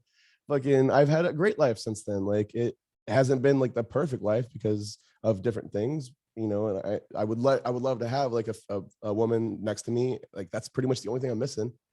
But everything else is great. Like I love everything about my life. Like and I'm very grateful that I didn't go kill anybody. Like there's so many things that yeah, like that's a very big one. happy about. And some people just don't ever see that kind of stuff. And it's like you gotta kind of explain to them, like, yeah, this is real life, man. And you gotta really kind of look at things from different perspectives sometimes, and not only be so self-involved in yourself. But When I was younger, my father passed away when I was 12. And that was the first time I ever even contemplating, is it worth continuing to go on? Because he really, had such an impact in my life. He was like my number one person in my life. I adored him to pieces. And it was never the 8 surgeries I went through, the countless hours of physical therapy. None of that ever broke me, but it was when he passed away when I was so young that did it. yeah. Um, Glad I didn't do it because a lot of great things came from my life after, but it was very hard to get through that certain period for a very long time. Yeah. But I'm glad I didn't. Yeah, me too, man. I'm so happy that I didn't, like, just on the aspect of like the last, like I said, like the last 6 years of being able to quit drinking, being able to quit smoking cigarettes, like, and just start painting and stuff like that. Like it's changed my life a whole bunch. Like the first year that I quit drinking and smoking cigarettes completely, I didn't even try to save money. I saved $10,000 somehow Exactly. just See? by not spending it on that shit. And I was able That's to start investing into my home at that point. Like, and I bought my AC unit with that 10,000. And now I'm like trying to upgrade my house slower and slower, but like it's happening. But that's another thing too. So how's your house like handicap accessible, or do you own your own home? Yes, I own my own home. I was very grateful that it was gifted to me. Wow. That's very Um, fortunate. so yeah, it's a one level home and it is entirely accessible for me to use rather than the only thing being that my washer and dryer is down in the basement and there's no way for me to get down there. Okay. So my aide helps me out with such things like that. But yeah, everything I have ramps everywhere I need to. The bathroom is a perfect size for what I need it. I was very, very fortunate. See, I don't have that. My house is very much not accessible. A lot of the people that I've met that are in wheelchairs, they come over here and they're like, "How do you do this, dude? Like this is too much." But I have questions. Yeah. So, but luckily, it's just a thing that I haven't filled out yet and actually gone for, is that the VA would actually give me about $90,000 to remodel the inside of my house to make it accessible for me. So, and Mhm. their biggest focus is on those points is like getting the kitchen and the bathroom done, and Well, then obviously ramps too. But that's about it. you can look into the VA alongside. Did the injury happen in the state of Florida? Yes. Well, this usually the states, I know my state and a couple of other states in the Midwest offer it. The oh wait, no, I don't think that would happen with you. Mine was victim's compensation because I was the victim of a horrific incident. Yeah, no, mine. I was definitely just an accident on my own. There was nobody else involved. It was just Okay. my brakes failed on my motorcycle and ended up hitting a curb, and then like Well, you can literally, still end up looking into it because it might not be labeled the same thing. yeah, I definitely should. There's so many benefits that I've never looked up because I'm just like I'm so like in this really good space, and I'm just like I don't really Because need that's those like things. a car. Yeah, yeah, Because that would I be really ran nice. car and everything, Yeah. which is nice. Oh, that's crazy. Yeah, I've just been trying to get my hand controls put on. They approved me for it, but then they said that I have to go to the prosthetics at the VA and like give them a certain form, and then I just never have. And like sending them stuff through the fax machines or through emails and shit like that, it always gets lost. So it's like I always like prefer to just hand the thing to a person and be like, "You're taking care of this, and I have your name. And if fucking everything is lost, I'm blaming you." Like, That's kind of what I did. And I'm very, very grateful that I do have that. But when I was practicing with another car, I knew a friend of my dad's, who they worked together like with auto body stuff.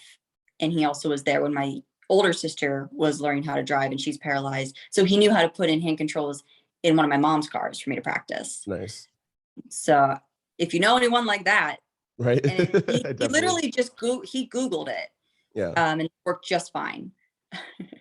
that's so uh, crazy, man. you should Feel try like that out.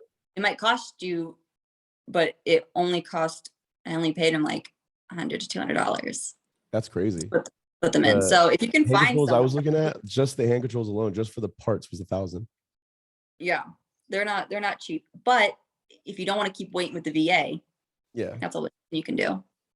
that's one thing with the VA. Like I don't want to bash them, I never do, because they are way better than our healthcare system. Like I have my mom, she deals with she's had cancer, she's had multiple issues where she's had to go through the private healthcare system, and it is horrible. Like even though she pays her premium on time, she does everything right, they still always find a way to deny her coverage. Mm. And it's like the VA does not do that for me. Like they always take care of me. Like the only reason why I haven't been really getting this thing taken care of is because the pandemic happened. Like literally, Yeah. they pretty much shut down everybody coming into the VA, because I mean, where I go, it's all spinal cord injury patients, and they're all like 70 almost. So it's like very like if they catch it, they're pretty much fucking guaranteed to die. And Yeah. and so they just like pretty much shut the whole wing down. They were like, nobody's in and out, like you can't come see your primary care, like nothing. Like, and so I was just like, okay, that's fine. And which doesn't really bother me because I don't really have medical issues like that I need to go all the time. Which is very fortunate for me. But yeah, they still always get me taken care of eventually. Whenever I just have to get the right person on the job and they'll get me taken care of. And then like they're even trying to get me $100,000 mech suit basically so that I can fucking walk around in that. So Mhm. they're just gonna give it to me. So it's like shit like I've that. been Like, you very, can't really fucking get mad at them whenever they're willing to give you that kind of equipment. Like my standing frame was free. I have a medical bed in my room that they just gave it to me. Like there's so many different things that all I have to do really is ask for it, and they'll generally get it done and get it delivered to me. So yeah, I was grateful with all my specialists who had been with me since, if not my injury, shortly after, yeah, to where they see me as family and I see them as family. So if I needed to go see them for something, 99% of the time they'll be like, we will help you, like no matter like if you will have the insurance or not. So I've been very, very fortunate for them. yeah, And I hope they never say, all right, you've clocked out of the age, get out. yeah. Or I hope even that just like you said, getting that one job. Hopefully that doesn't ruin things too, because that would fucking be horrible, I man. know Like I don't understand why people don't I'm think about that kind of stuff. I'm just waiting for it. It Yeah, hasn't happened yet, but I know it's once they figure it out, it's gonna be a headache. yeah. I'm so sorry about that. That sucks. I really hope that they change that kind of stuff. This is the other thing that people don't really think about. It's like nobody really cares about this stuff. And that's the problem. That like they just don't ever think about it. Like this is the same thing like John Stewart was fighting for 20 fucking years to get healthcare for the 9/11 responders. And they just finally approved it like after I don't know 80% of the people that were involved in it are dead. So they only have X amount of people now that they actually have to give healthcare to. And it's like, bro, why are you guys wasting time? Like, this is obviously a thing that needs to be done. Let's just do it. Like, if you're paralyzed or paraplegic, quadriplegic, any of that stuff, if you get an incurable disease, you should automatically qualify for all of the things. Like you get free healthcare up and down the board. You should be able to get a free house, free car, like all of it. Because if you can't maintain your life as others would, then what's really the point? Like it would be way more beneficial if you just left the country and went to Germany or went anywhere else that they do give a shit about somebody who's in a wheelchair, which sucks. It does suck. Because I love America and I want to stay in America. Like I this is one of the problems that I always have with Republicans is like, I want to make America better. America is not the number one country that you think it is. And that's the really big hard pill for them to swallow is that we are not number one anymore, man. We're not even close. We're like number 42 in education. Like it's like when I got my citizenship and I had to do the oath, like to be a citizen, I'm just sitting there going, okay, I really just need the passport. Yeah. Because I wanted to travel because I was going on a vacation. And when they were like, oh, you don't have a passport updated. Let's just update your passport, Lita. We go to the office, all the fun stuff, you know, and then they look at me and go, you've been illegal for like 6 years. And I look at them and go, what do you mean? I was adopted and I was brought to this country. That should have made me a citizen. And they said, no, your green card, it's expired 6 years ago. So I had to go through all this mental torture. Holy shit. Citizenship. You're lucky you didn't get deported. Yeah, I know. I was probably the last person they were thinking about. I had no idea during like almost all of that administration time that I was not technically supposed to be here. But now I'm okay. So. Wow. That's horrible, man. That's like, and it could have been so much worse. It could have been so much worse. Like they could have definitely deported you. Like, and they do that kind of shit all the time, man. It's so disheartening. Like, cause they even do it to like, I've seen veterans who were like Mexican or Jamaican or whatever. And then they get kicked out of the country. It's like, bro, they fucking served in our army.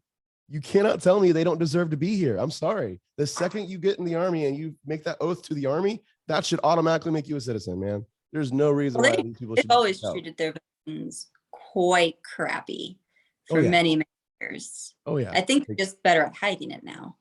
Oh yeah. Than what they used to. They are way better than they were. Like if the movies that I've seen about the VA in the 70s are correct, it's way better than that kind of shit.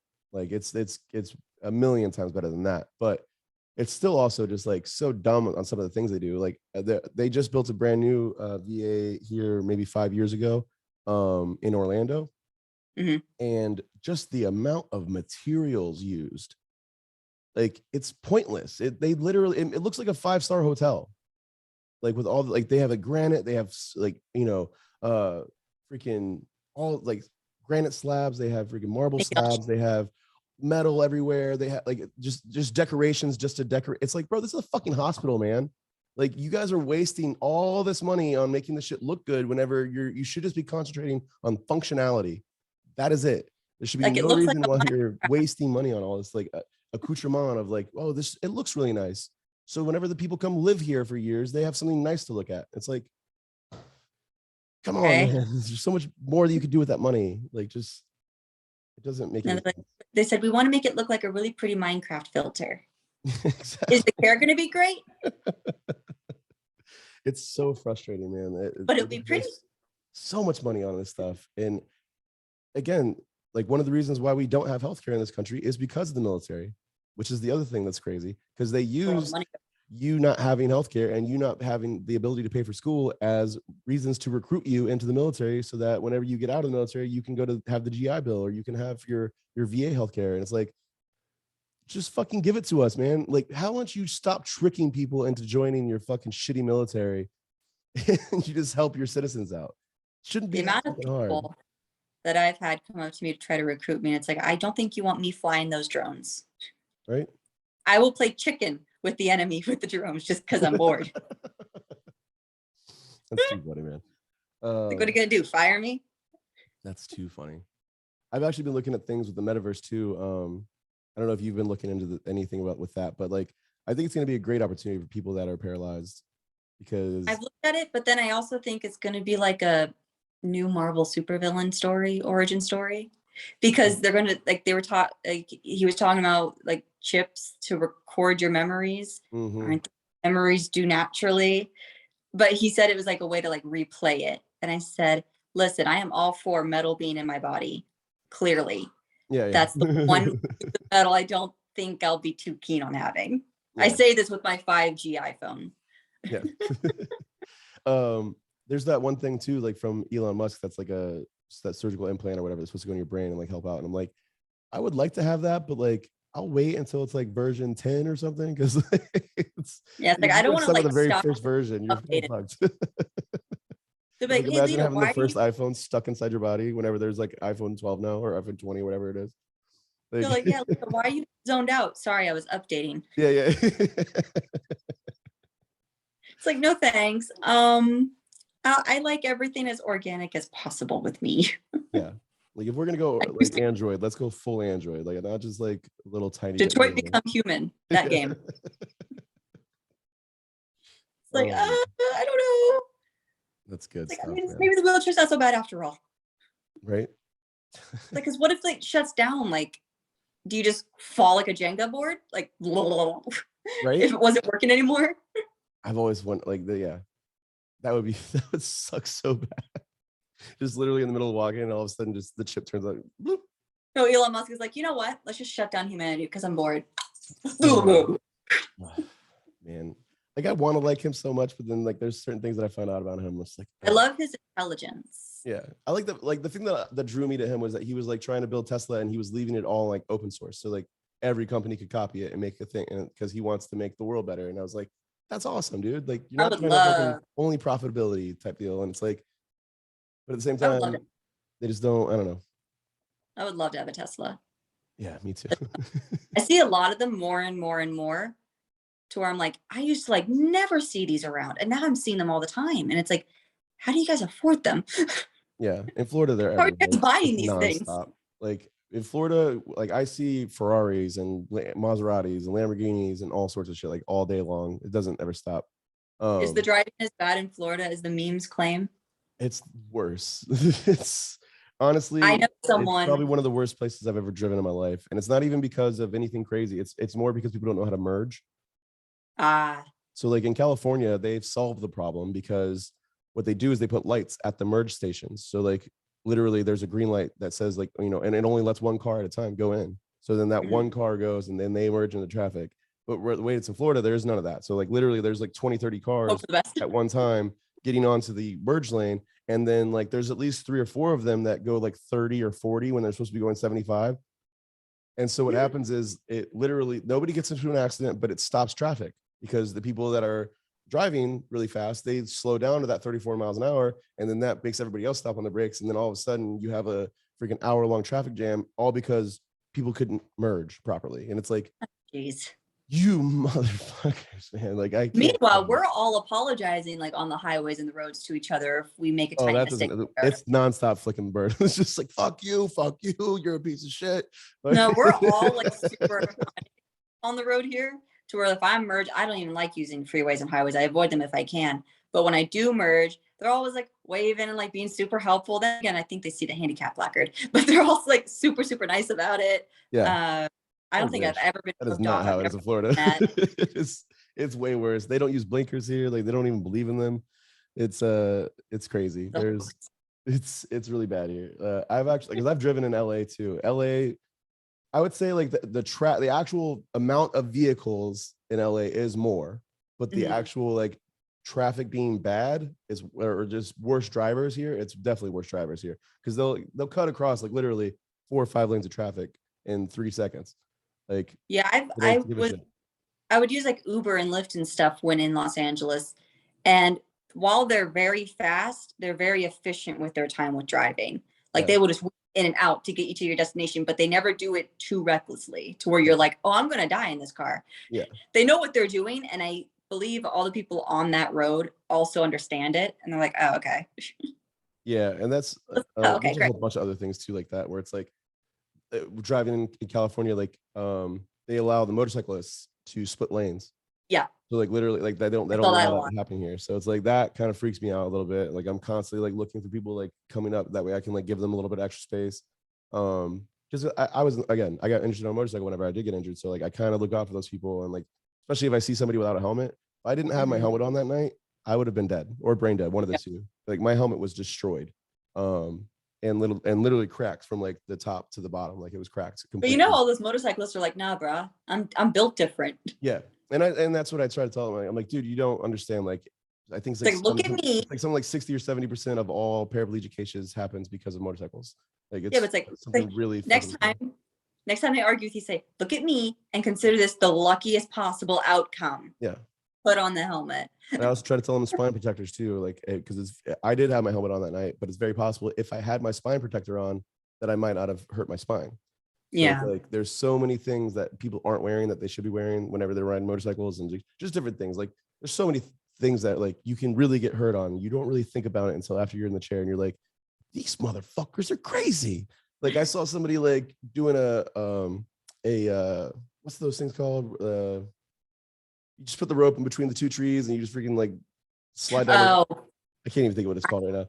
I don't remember the name. They did this in the backyard and like literally like, there's no way to stop it or anything. And there's no like safety harness or nothing. Like, so like literally they're flying from one tree to another tree at like 60 miles an hour, it feels like. And then they just like hit the tree and like fucking fall off and they like land on the ground. And it's like, what you can hurt yourself so bad. And paraplegics turn into parents. Paraplegic. The amount of times I've seen my friends do stupid things where I'm like, no, don't do that. And they're like, calm down. I'm like, yes, I am your mom. Yeah, it's happened all the time because I've gotten into arguments with people who be like, why do they do this crazy? And they're just like, because like, why would you not? And then literally 20 minutes later, I'll be hanging onto the back of the bumper and they're driving the car at 20 miles an hour and I'm holding onto the bumper just like. Well, listen, like, oh, this is totally I would normal. love to hold on to a rope as my friend drives her golf cart around and I get to go 45 to 50. God. However, I really do value living to see the age of 50 at least. Yeah. I went down a mountain one time. Same time. With gloves and I hit 35 miles an hour in my chair. I think my wheels would fly off. I was really lucky they didn't. One time my wheel did really fly lucky off. They didn't. One really? time like while you were like moving around on it? Just no, I wasn't even going fast. I was on a stage during like a play practice and the wheel just went thunk. The big wheel? Mm-hmm. So I was down. That's horrible. The worst part was laying on the ground and looking up and seeing someone chase after the wheel into the wings. So if you can go 35 and your wheels don't fly off, yet I have to do a quarter turn spin and I lose it, I think this says a lot about my wheelchair. That's hilarious. Like they have girl jeans and guy jeans, guy wheelchairs, girl wheelchairs. I definitely had a tie light and it was, I've always had tie lights. They've always been the best for me. That's one thing that always, do people get like weirded out about how light your wheelchair is? Airport people do. Yeah. I'll get like, they'll be transferring me out of the aisle chair and they'll be like, your chair is so damn light. Yeah. They're like, I could just hoist the thing on my shoulder. And I'm like, yeah. Yeah. That's kind of the point of it. Like I have to get in and out of my vehicle with it. Don't throw it. I've seen people chuck my chair out of the airplane down the conveyor belt, just throw it like it's a stroller. I'm like, hello. The hardest time for you? Airports, it's the most nerve-wracking. Just traveling in general, like? No, not traveling. Just getting on and off the airplane is the most nerve-wracking for me. It's because I worry about my chair and I make them write notes all over the chair. And still, I have a travel chair and my permanent one. My travel chair is just my old one from 5 years ago. Yeah. And I have had it come back to me missing pieces. Yeah. And I said, what did you do? Yeah, no, it's crazy. Did you wheel it here on your own? I don't understand how they do it. It doesn't make it like my it's chair not doesn't that hard. My chair doesn't fold up, which makes it more difficult. So they're throwing this mine's a rigid frame, open chair. Yeah. So the only thing that mine does, like you can take the wheels off and then the back will fold down but that's it. It's all rigid after that. But yeah, they just, I don't know. One time that was the worst experience was like, I came back from a flight and we landed and everything, but it was like a slight rain, like a very slight rain. Wheelchair? Yeah. They would not go get my fucking wheelchair. And so they brought me like a big giant, like I hate those. That happened to me. Wheelchair. And then like I don't, because whenever I travel too, I always take my bag with me. Like I don't go down, I don't check a bag in, nothing. Like the second I'm off the airplane, I grab my backpack and I am gone. I don't do any of that shit because like it always messes up on me. And so I just stopped doing it. I just pack enough in my backpack to do what I'm doing. And if I have to wash clothes, I will wash clothes. But they literally kidnapped me basically for like 2 hours because they were like, oh, well, you just don't understand, sir. Like, we can't send anybody out there to grab your wheelchair because they could get struck by lightning. And I'm like, it takes 30 fucking seconds to go grab it. Like, you're insane. From the luggage. You're literally kidnapping me. You're not letting me go anywhere. Like, you're sticking me. You stuck me here next to all these people that are waiting for their luggage because nobody will go get their luggage either because it's raining. That happened to me recently. I lost my shit. I was like, you guys, how do you not, like, this should be illegal. You guys should not be able to, like, you're literally kidnapping me right now. And I was stuck there for 2 hours, literally telling my mom to circle. Hey, go keep circling the airport. And she just kept doing it. I'm like, I don't know what else to do. Tell you to go home. Then all of a sudden it starts raining because it's Florida. It stops raining and starts raining in 10 minutes. It's like, I was livid. But that was like one of the worst experiences ever. And then like just getting a rental car. I don't know if you've had this experience, but I've tried to get, because I prefer like Cadillacs, BMWs, Mercedes, different things like that. They won't give me a fucking car like that with hand controls. I have to get a minivan or a pickup truck. And it's like, I thought Enterprise now offers it with the upper class vehicles now. I don't know, but I want to sue the shit out of them because you're keeping me from the vehicle that I want. Like, and there should be no reason because there's, again, it takes 10 minutes for these fucking mechanics to put, because they're not real hand controls. Like that one that I got was like $1,000 for just the parts. Like these are hand controls that are like $100, and you literally just like go in there and attach and put on. Like the ones that I had were like glorified lever to like pull the firewall down, and you have to like attach pieces into the gas line and like into the brake line and like put cages in front of the brake line so that if your foot like accidentally jumps over, it doesn't affect the brake anymore. Like there's all these different things that they have to put in for that type of hand control. But these ones are just ones that you just like snap into place and then you're done. Because that's what I have. And then you take them out and then it's done like in 5 minutes. And you're telling me that I can't have a Mercedes because of it? Like it's that kind of shit always really pissed me off. And my problem was I don't really know what lawyer to contact. And I don't want to contact one of these shiesty people that just goes around suing people just to sue. Like I want somebody who's like a legitimate like person, not like just I don't know. Because I've seen these people, I'm sure you have too, where they're like, oh, well, I can get you this, I can do this for you. And it's like, I've had those people approach me. I'm like, you know what? I'm happy with the lawyers that I have. Yeah, I definitely need to find like an actual lawyer for me because I don't have one's a relative. Nice. 2 are relatives. So it's like, I would say I know I don't know what they're called, but basically just disability lawyers. I don't know the name for it, but I think that would be the best bet. And not to sue, but just to explain to say travel companies or even like try to get the CEO and be like, I don't even want any money from it. I literally just want the ability that whenever I go to Enterprise or if I go to any of these car rental companies, that if I ask for a Mercedes a month in advance, that I can get one with hand controls. That's all. Like, I want that to be an ability to happen. Like, I'm tired of calling them and it not being an ability to like, it's not like I just called you, like when gave you 3 days to get it done. Like I'm giving them like a month, 2 months in advance to get this shit done for me. And they still can't get it done. Like, do you want me to tie string to a brick and just hope for the best when I hit the gas? Yeah, with it? because if you don't, that's my whole point too, is like, I can still use my legs like a little bit. Like I can, because I am incomplete, so I can still move them a little bit. I still have feeling in them. Like if you touch my leg or my toes or anything like that, I can tell you where you're touching. But again, the difference between dull and sharp, that's gone. Temperature, that's all gone. But I can still feel the pressure of you touching me. So it's like, and I can still move them a little bit, like not 100%, but the main reason why I wanted to start getting hand controls again was because they started spasming so bad. I hate it when in the middle of me driving, they would be spasming and I'd be trying to like step on the brake and my car's doing this because my leg is doing that to the brake. And I'm like, this isn't safe. I should probably stop driving with just my legs. So, but I can still do that. And I still have in those places where they don't give me the hand controls. And so I just go get my Mercedes and I just buy the extra insurance in case I get into an accident, I'm covered. But like, I'd rather just have the hand controls and feel safe doing what I'm doing while I'm doing it. So I would say my advice also when it comes to the spasms, don't get Botox injections because I did that one. Doesn't work. Don't do it. Me over.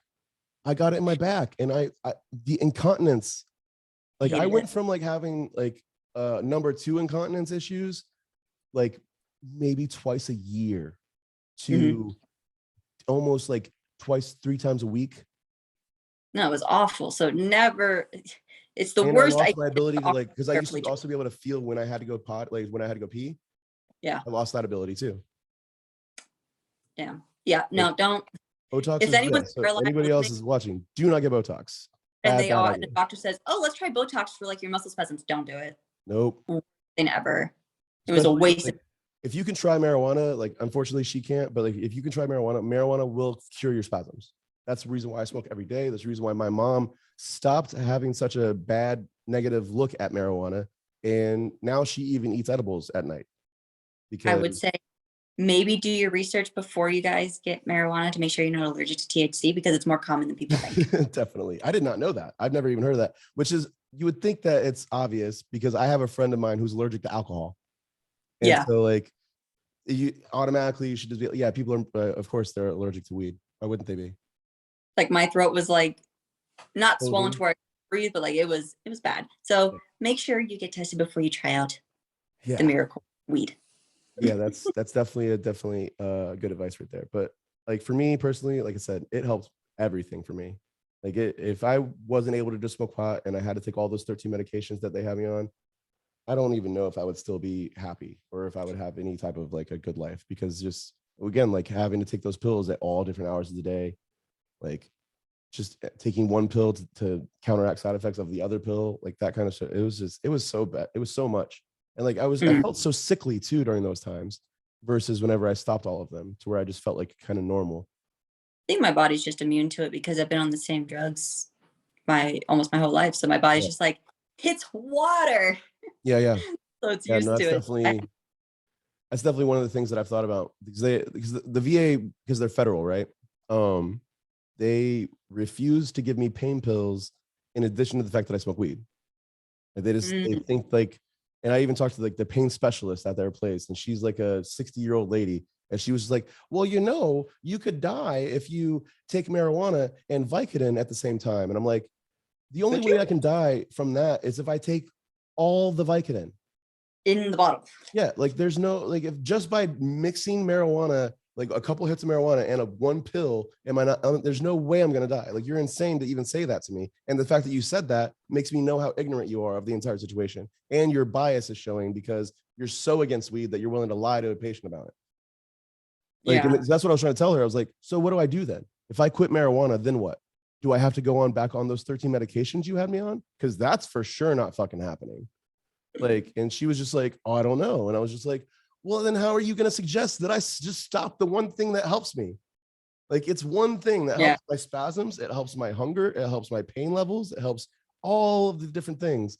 And then you're just like, well, you need to stop that one thing just because, we bad. I see it all as a finance thing. Personally, that's how I view a lot of companies, people's biases towards marijuana. Oh yeah. I see it as like if you took the 13 medications, they'd be making bank from insurance companies. Yep. Marijuana, they don't touch a dime of that income. So that's how I see it. United States government, please sue me. Though, why don't they fucking invest in it? That's what I don't understand. Why don't they just invest in it? Because currently cannot be regulated as well as synthetic medications. That's their fault. For not Yeah, you're like, that's on them. Like, yeah, that's their fault for not being able to study it for the last fucking 100 years. Like we literally lost 100 years worth of innovation on that area, and not just the marijuana part aside, but the hemp part aside. Hemp was illegal too, so you couldn't use it to have ropes. You couldn't use it for paper milling. You couldn't have it for anything. And now, like literally, we're having to go through and learn everything over again and like advance these technologies, and it's just insane how much we lost. It's lettuce. That is why. Yeah, exactly. It's so frustrating that they even do that.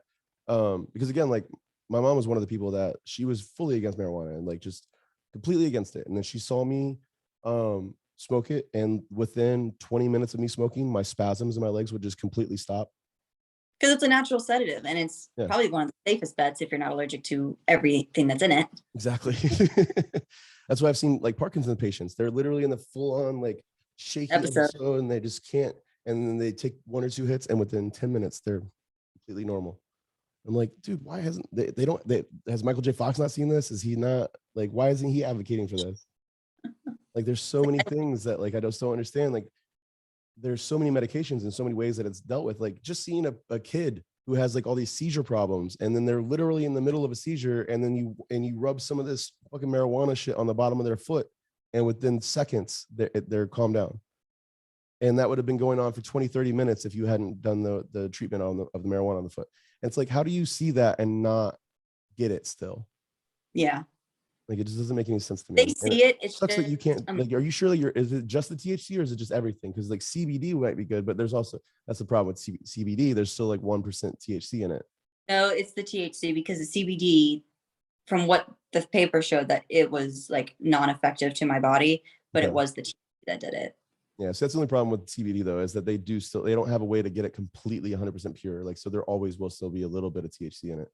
Like, yeah, you'll still hallucinate, but at least you won't die. Right.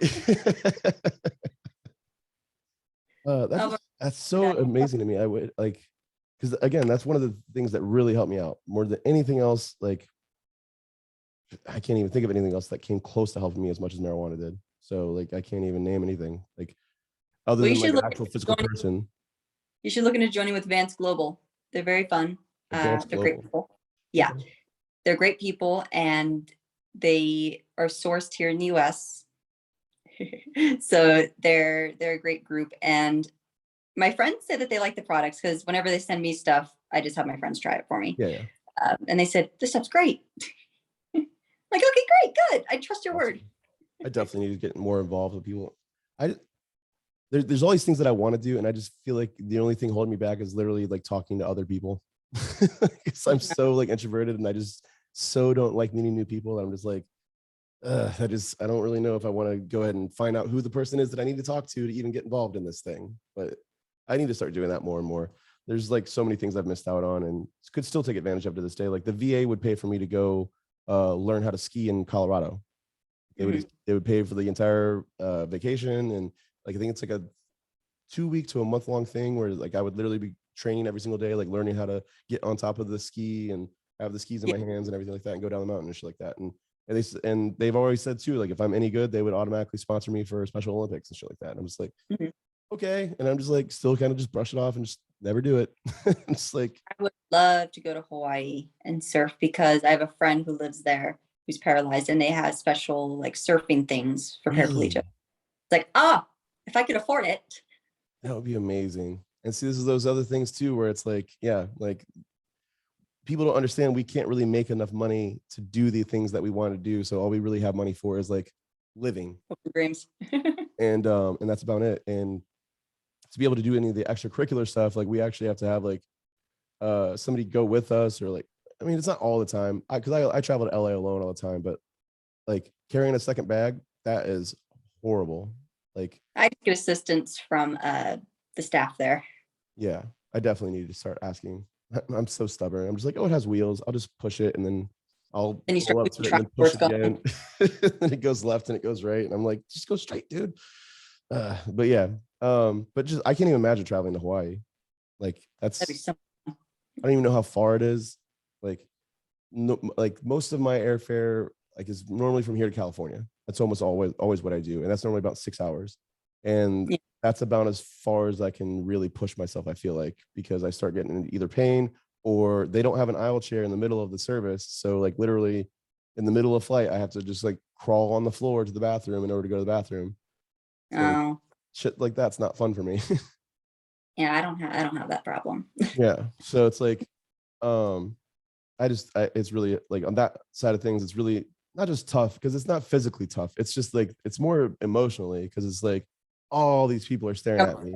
I'm also losing my dignity with every hop. Yeah, exactly. And everybody's looking. Like they don't just like give you the respect to not look. They sit there and stare at like, why is he doing that? It's like, because they didn't see me get on the chair or get on the airplane or get off the air. They don't know anything, because I'm always first one on, last one off. Yep. So it's like, that's not a thing that they even get to witness unless I show up late. So, yeah. And that also sucks, because that's happened to me twice now, where the aisle chair is not there until I'm the last person on. Yeah. And everyone's staring at me as I'm being wheeled back to my seat. And then also like getting searched in security, because you can't do the normal thing. So you have to do the, I'm sure you have what is it? Did they say female assist for you? Because they say male assist for me. Okay. I'm so used. I don't care. Yeah, I do it out in Always the so nice. open. They always, do you want to go out in the back room for private? No, I don't give a shit, man. Can we just come on?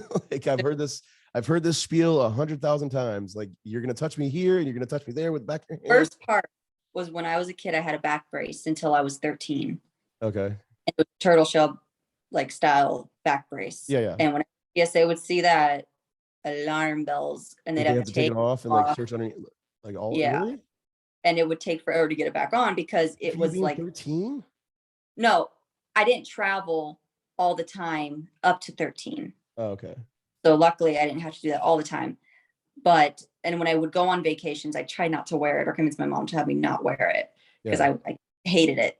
But yeah, when I was a kid, I remember the very first time we were going to Disney in Florida and TSA threw a fit about the back brace, thinking it was like a bulletproof vest or a bomb vest or something. It's like, no, it just helps keep you sitting straight. Oh, Meanwhile, this God, just a man. kindergartner excited to go see Mickey. Yeah. Like that's the part that really has like a huge disconnect for me is like Any you can't just TSA like people, look at certain people I and be love like you can't just look at certain people and be like they're not a threat. Like they're probably just enjoying their time. Like why would I don't know. They've always upset me with that kind of stuff.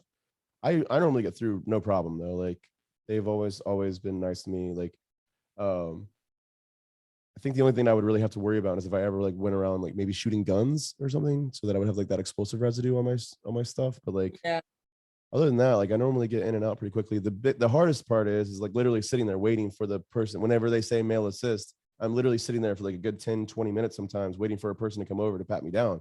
And like I'm just sitting there and like all these people are passing through me or passing by me and they're trying to be nice to me and be like, you go ahead. And I'm like, no, I can't. Like go. I physically cannot. Yeah. And I don't know, man. That's one of the things that's like I've gotten used to it because I just do the thing now where before I would wait and be like, no, you go. And you know, I don't even do that anymore because so many people fucking stop for me. Like, and I'm just like, stop doing that. Like, if you would just have gone, there's nobody behind you, then I can just go. But now you're making me feel like I have to rush across the street because I'm fucking making somebody wait for me. And like, I don't like that. But people do it all the time, or like they'll hold the door open for me, but they'll kind of stand in the way of the door so that you can't really get around them. Or like, you're like, dude, I'm going to run over your foot. Like if you don't get out of my way. Those things don't get to me. I just go, like, well, then it's the Midwestern. It's the Midwestern where I go, whoop, sorry about that. Whoop. Let me just slip right past you. That's what I do. Gotcha. Yeah, I don't know, because they're constantly like standing there and like they end up moving instead of, this is the thing that also gets me. They'll have their feet like this, right? And instead of just like literally moving like on the other side of the door, they'll just open their feet like that. Like now you can get by, right? Like it's like, bro, if I run over your foot, you can't be mad at me now. Because like I purposely like I've broken people's toes before, like running over their shit. So like I'm very like conscientious of like where I am in place, and like people just don't see me either, which is I don't know if you have to deal with that either, but like I've been in a club before and literally I've had a girl who was drunk and there was a train of girls following her. She ran straight into me and fell over and like fell into my lap, and I caught her and then I stood her back up. And then she like started walking around me, and then she hit her foot or something on the back of my chair. And then she went pop and literally like knocked herself out completely. And two dudes had to pick her up and carry her out of the bar. And like the entire time, the rest of the train of the girls, they're all running into me as well. I'm just like, I can't stand this. This is really fucking a lot. Like I was never claustrophobic, but since being in my chair, I feel like I've developed that. Because like no, I don't go to clubs and I don't go to bars, so I've never experienced that. Okay. I don't like them. I don't like loud noises. I don't like loud places. I don't like anything like that. See, I used to think that I was an extrovert. I was really confused. So I would like force myself into these situations, not realizing like I would come home and I'm just like, okay, just like drink. And now that I have social media and seeing all these other people be like, this is like what it happens, like your battery gets drained. And I'm like, oh, I finally like now I'm like, oh, I'm actually an introvert. I'm not an extrovert. I'm like, I was forcing myself into those situations because I wanted people around me for some reason. But like, no, I don't. No, I get overwhelmed if I have two friends over at the same time. It's like I like one on I like just one-on-one. I get overwhelmed if I have too many people, and two is too much. Really? That's crazy.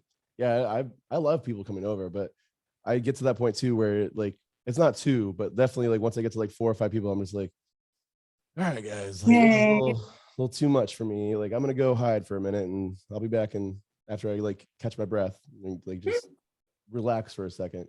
Because yeah, I'm like, and because even whenever that kind of situation's happening, like I'm constantly like worrying about like if I've had any incontinence issues, if I smell or anything like that, and it's like if I need to go change my clothes, constantly like worried about all that kind of stuff. Where if there's nobody at my house and I'm just here by myself, like I can kind of just do whatever the fuck I want and not really worry about any of that kind of thing. And it's like I don't know. I'm definitely more on the point of now I'm definitely an introvert. I definitely don't like going out. I definitely like staying inside my house. I've built my house in such a way that like I have all of the things that make me happy in whatever I want to do. Like if like literally my back porch used to be where I smoked cigarettes and now that entire space has been changed into like an art studio. So anytime I want to go paint, I can just go in there. I have canvases, I have colors, I have everything. I can just go in there and I can just paint. I got my VR, I got my video games, I got freaking everything set up exactly the way I want it to be so that I can have fun in my house. And that's the way I like it. And I wish that I could find somebody to like join me in that aspect of things, like having a girlfriend, but I also feel like that's not going to happen for me. I'm not really sure. Just And reading the maybe try. statistics of like most people in wheelchairs, unless they were married to the person who was with them whenever they got injured, they generally there's like an 80% chance that you're not going to have a long-term relationship.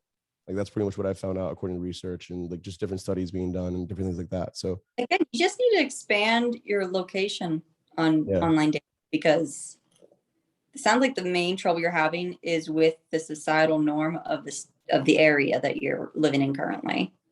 Because I've I've never definitely had the noticed problem you're people are facing. so much nicer in other places. Like I said, Colorado was one of them. California used to be like that too, but I guess there's certain spots like LA specifically that like is a little weird. But like One you go guy more almost. north, like San Francisco area, or like even in the Emerald Triangle area, like they're all really very nice out there.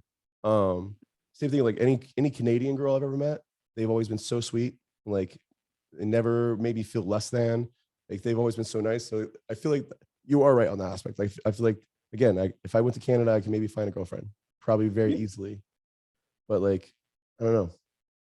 Yeah, I It have all Canadian. comes down to um, it all comes down like the long distance. Am I willing to do a long distance thing or like any of that kind of stuff? Because like the most thing that I've honestly thought about in the past couple of years is like I should go to Thailand and get like a mail order bride or something like that. And I'm like, do I really want to do something like that? Like, is that like a thing? I don't know. No, It's don't reach very for frustrating on that desperation. place. I'm sorry. No, don't reach for desperation yet.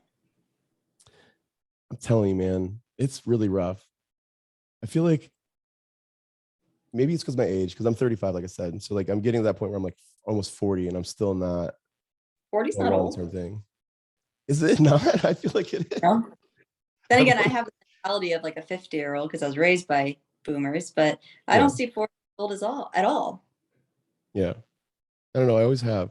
I've always felt I like see. that's whenever your body starts really breaking down and like I want to go traveling and stuff. Like I want to find a girl that I can go, to Europe and go backpacking for like 3 months straight and not have any worries about like things going crazy. Um, Again, you I get also feel out of like I'm at the point where I can't really wait for a woman anymore. Like I have to go just do it by myself because if I don't, it probably will never happen. So it's like I'm getting to this point too where it's like I just need to go do things alone.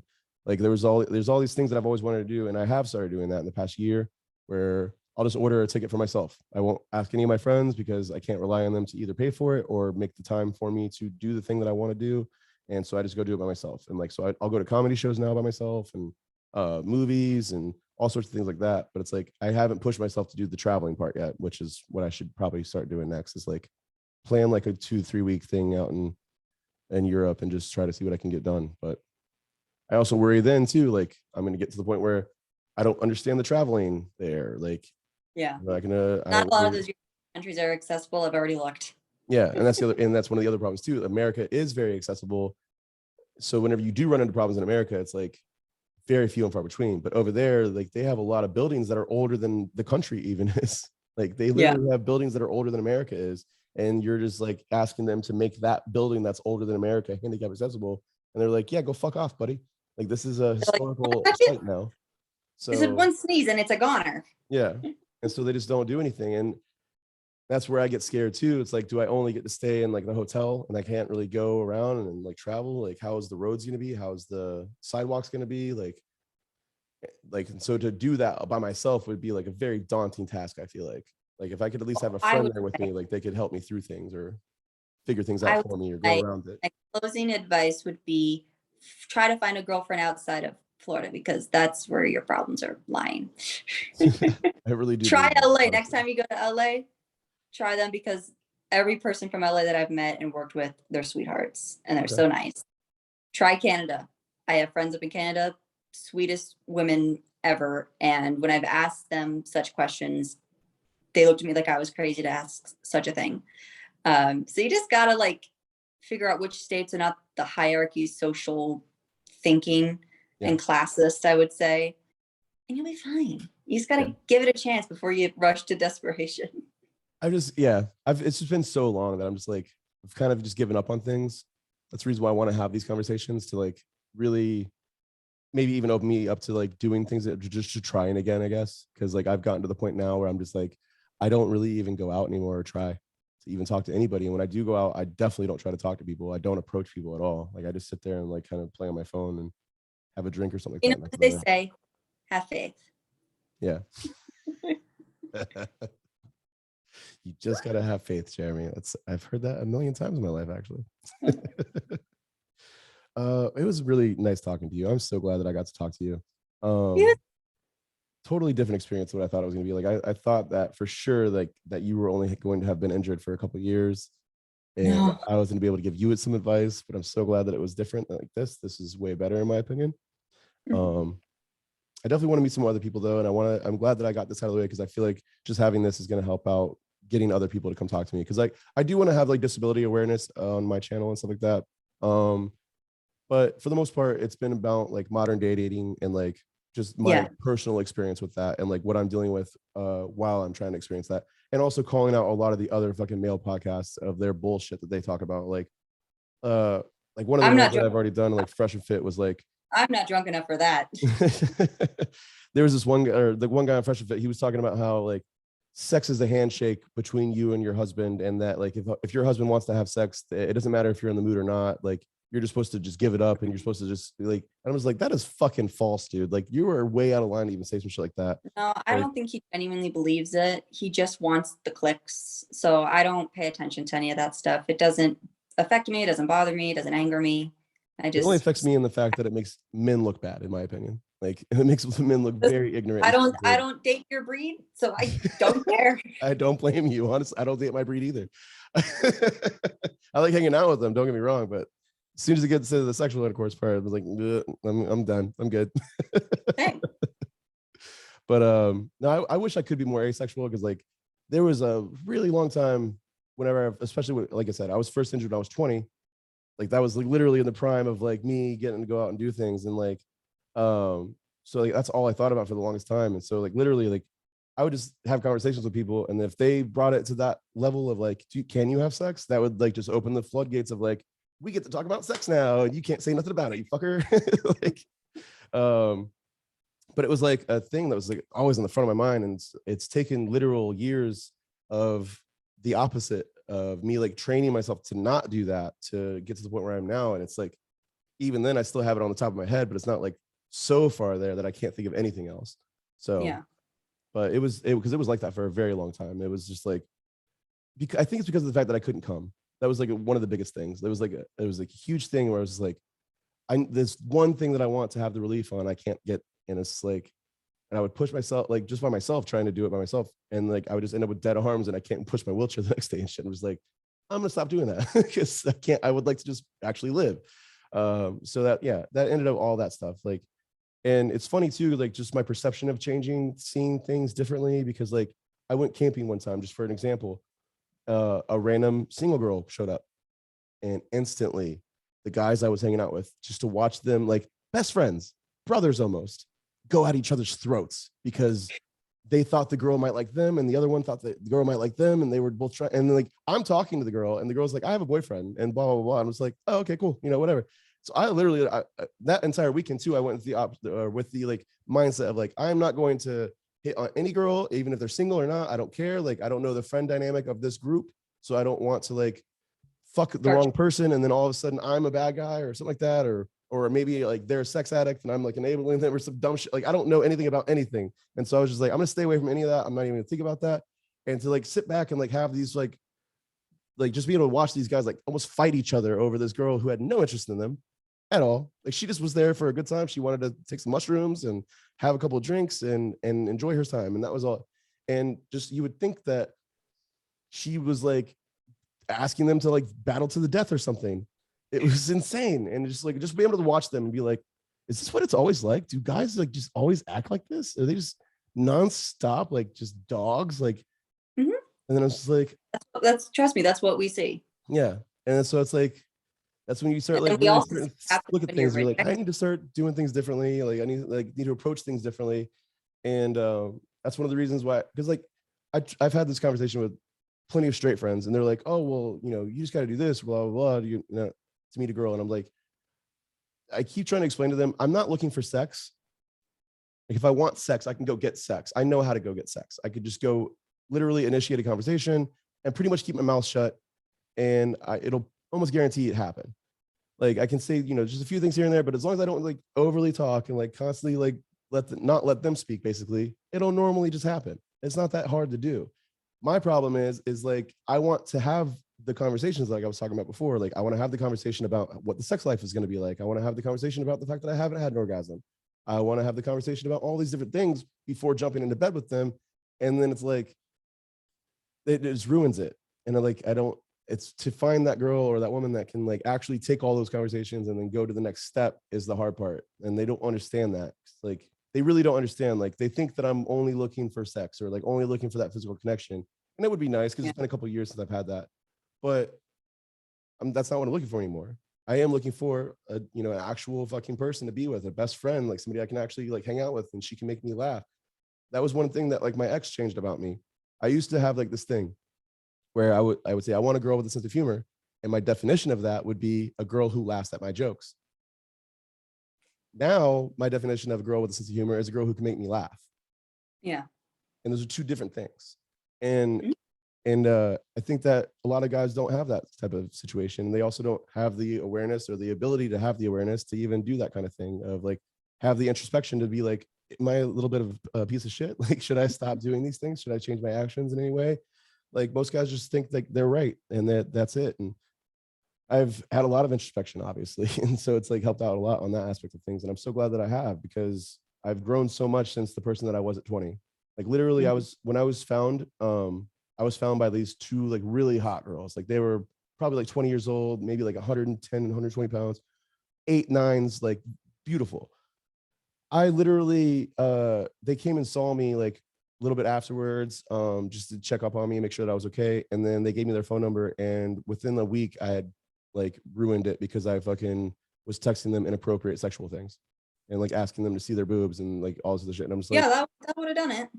And so it's like looking back, I'm just like, oh, I wish I had never done that shit. Like, why are you stupid? Like, you're not God's gift to fucking women. You're not anything close to that. Like, you need to fucking relax and just and like figure out who you are as a human and as a person, and stop fucking just only thinking about sex and like being driven completely and only by sex like your entire life. And that's pretty much all I was. Like, everything I was doing, like joining the army, everything, all of it was all so I could have sex. Like, it was all just so I could like get to a place where women would want to have sex with me. And that was like, it was like a whole thing where I was like, I'm so glad that I don't have that anymore. Like, I'm so glad I'm on the other side of it. And it's like almost like God was punishing me because of the fact. And like, that's why I can't come anymore. No.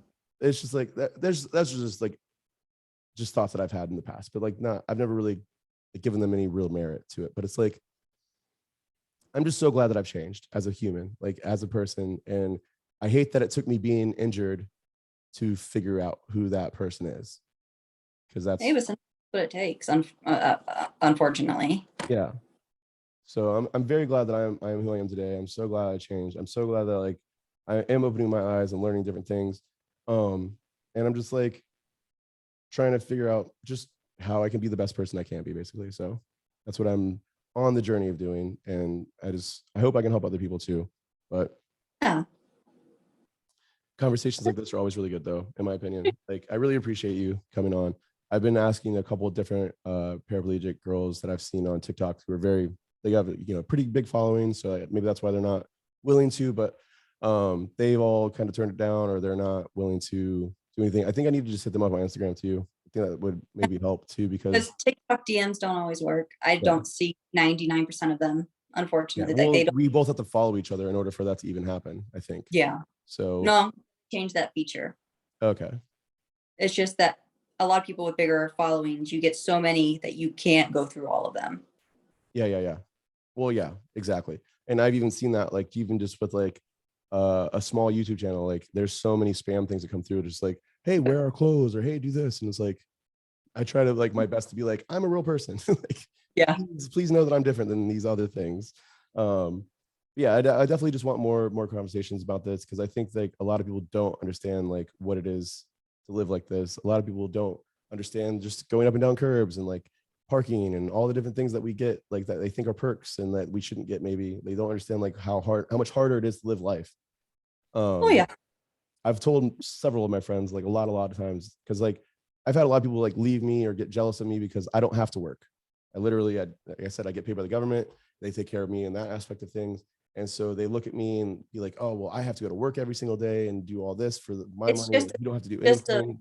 And they like get jealous of it. And I'm like, do you not understand? I would give everything away. Like I would give my house away and my yearly salary. I would give all of it away if I could just walk again.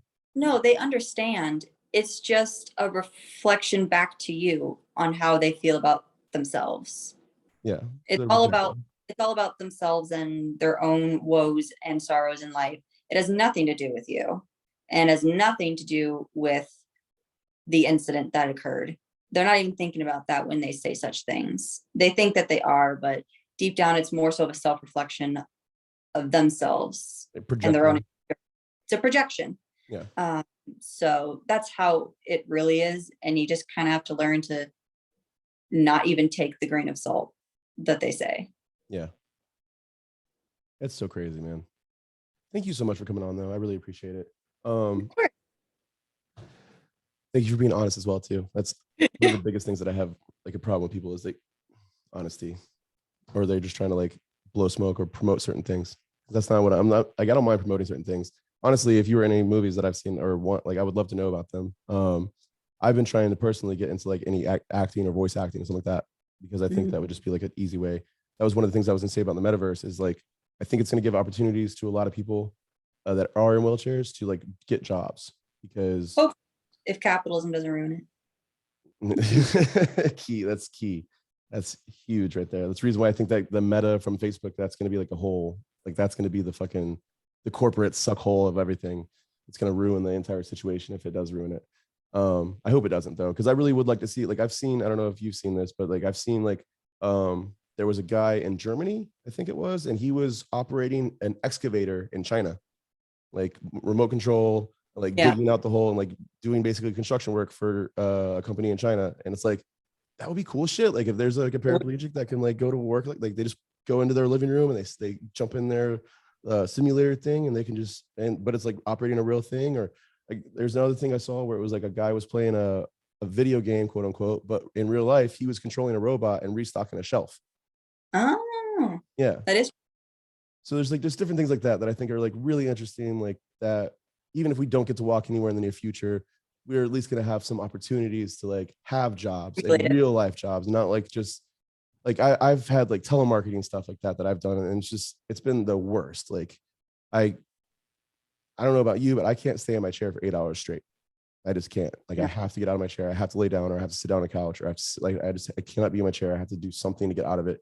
And those places, they will never offer me a place that I can go lay down for an hour and a half. Yeah. To like recollect my pain and everything like that. Like, so that doesn't really work for us. And I feel like this is a whole other way of like even streaming leaves opportunities for a lot of paraplegics and quadriplegics. I've seen a couple quadriplegics streaming on Twitch that are like, they have huge, like 20-30,000 people following them and shit. And it's like, that's super encouraging. Cause like when I was 20, that wasn't a thing. No. So when I was first injured, that definitely wasn't. I could have forced it. Like I could have gotten all the equipment back then, but if I had gotten all the equipment back, it would have cost me at least $10,000 to $20,000 just to get like all the cameras and the computers that were needed, and Yeah. the graphics cards and the freaking the internet, and like all the different things that you would have to actually stream or to even just film and edit different things. Like I didn't have the opportunity, money, know-how, any of that stuff back then. So I'm just really glad that that's happening for other people now, because I feel like that would really help me out when I was younger. Like having the ability to like have started a YouTube channel at 20, like I would have already had like 1 million followers by now. True. Just But keeping at it. you just gotta roll with what you got now. Yep, and that's what I'm doing. And I hate that I wait till that I was 35 to do this stuff, but I'm so glad I have. And even just for like, even if nothing ever happens of it, I've always thought like I don't really take pictures of myself too much because I'm not very photogenic. At least I don't think I am. So I've never really taken pictures of myself or like video of myself. And so like this is like all really good for like my family if and when I die, like that they can like go back and look on like who I am as a person really, and not just pictures of me and stuff. So like I'm just happy that I am getting things just recorded and just out in the world just like that, just for those reasons alone. So if anything ever happens to this, like where I actually do blow up or get 10,000 followers, whatever, like that would be amazing. And I would love it, but not really the purpose. So, but anyways, like I said, I'm really happy you came on. I hope to have another conversation with you again in the future. And I don't really know where else to go from there. Well, So, for sure. Thank you so much again. no problem. If you have any other friends or anybody that would like to come on and talk to me or anything like that, I would love, like, I'm always about having conversations and just learning new things and getting different perspectives. Like that's always one of the things that I love the most, is hearing somebody else be able to say like one sentence and like get me to change my mind instantly just because they can open that new perspective to me. I love that kind of stuff. So if you ever have anything, or if you ever want to come back on, please let me know. I'll try to keep in touch with you. I'm definitely going to add you on everything, and try to keep in touch and everything. So if you ever come down to Florida, hopefully we can meet up, or if I ever come out in the Midwest, maybe I can come out and visit you. So Sounds great. Thank you so much. no problem. It was so nice talking to you, and I hope to do it again sometime. You have a good night. You too. Bye-bye. Bye.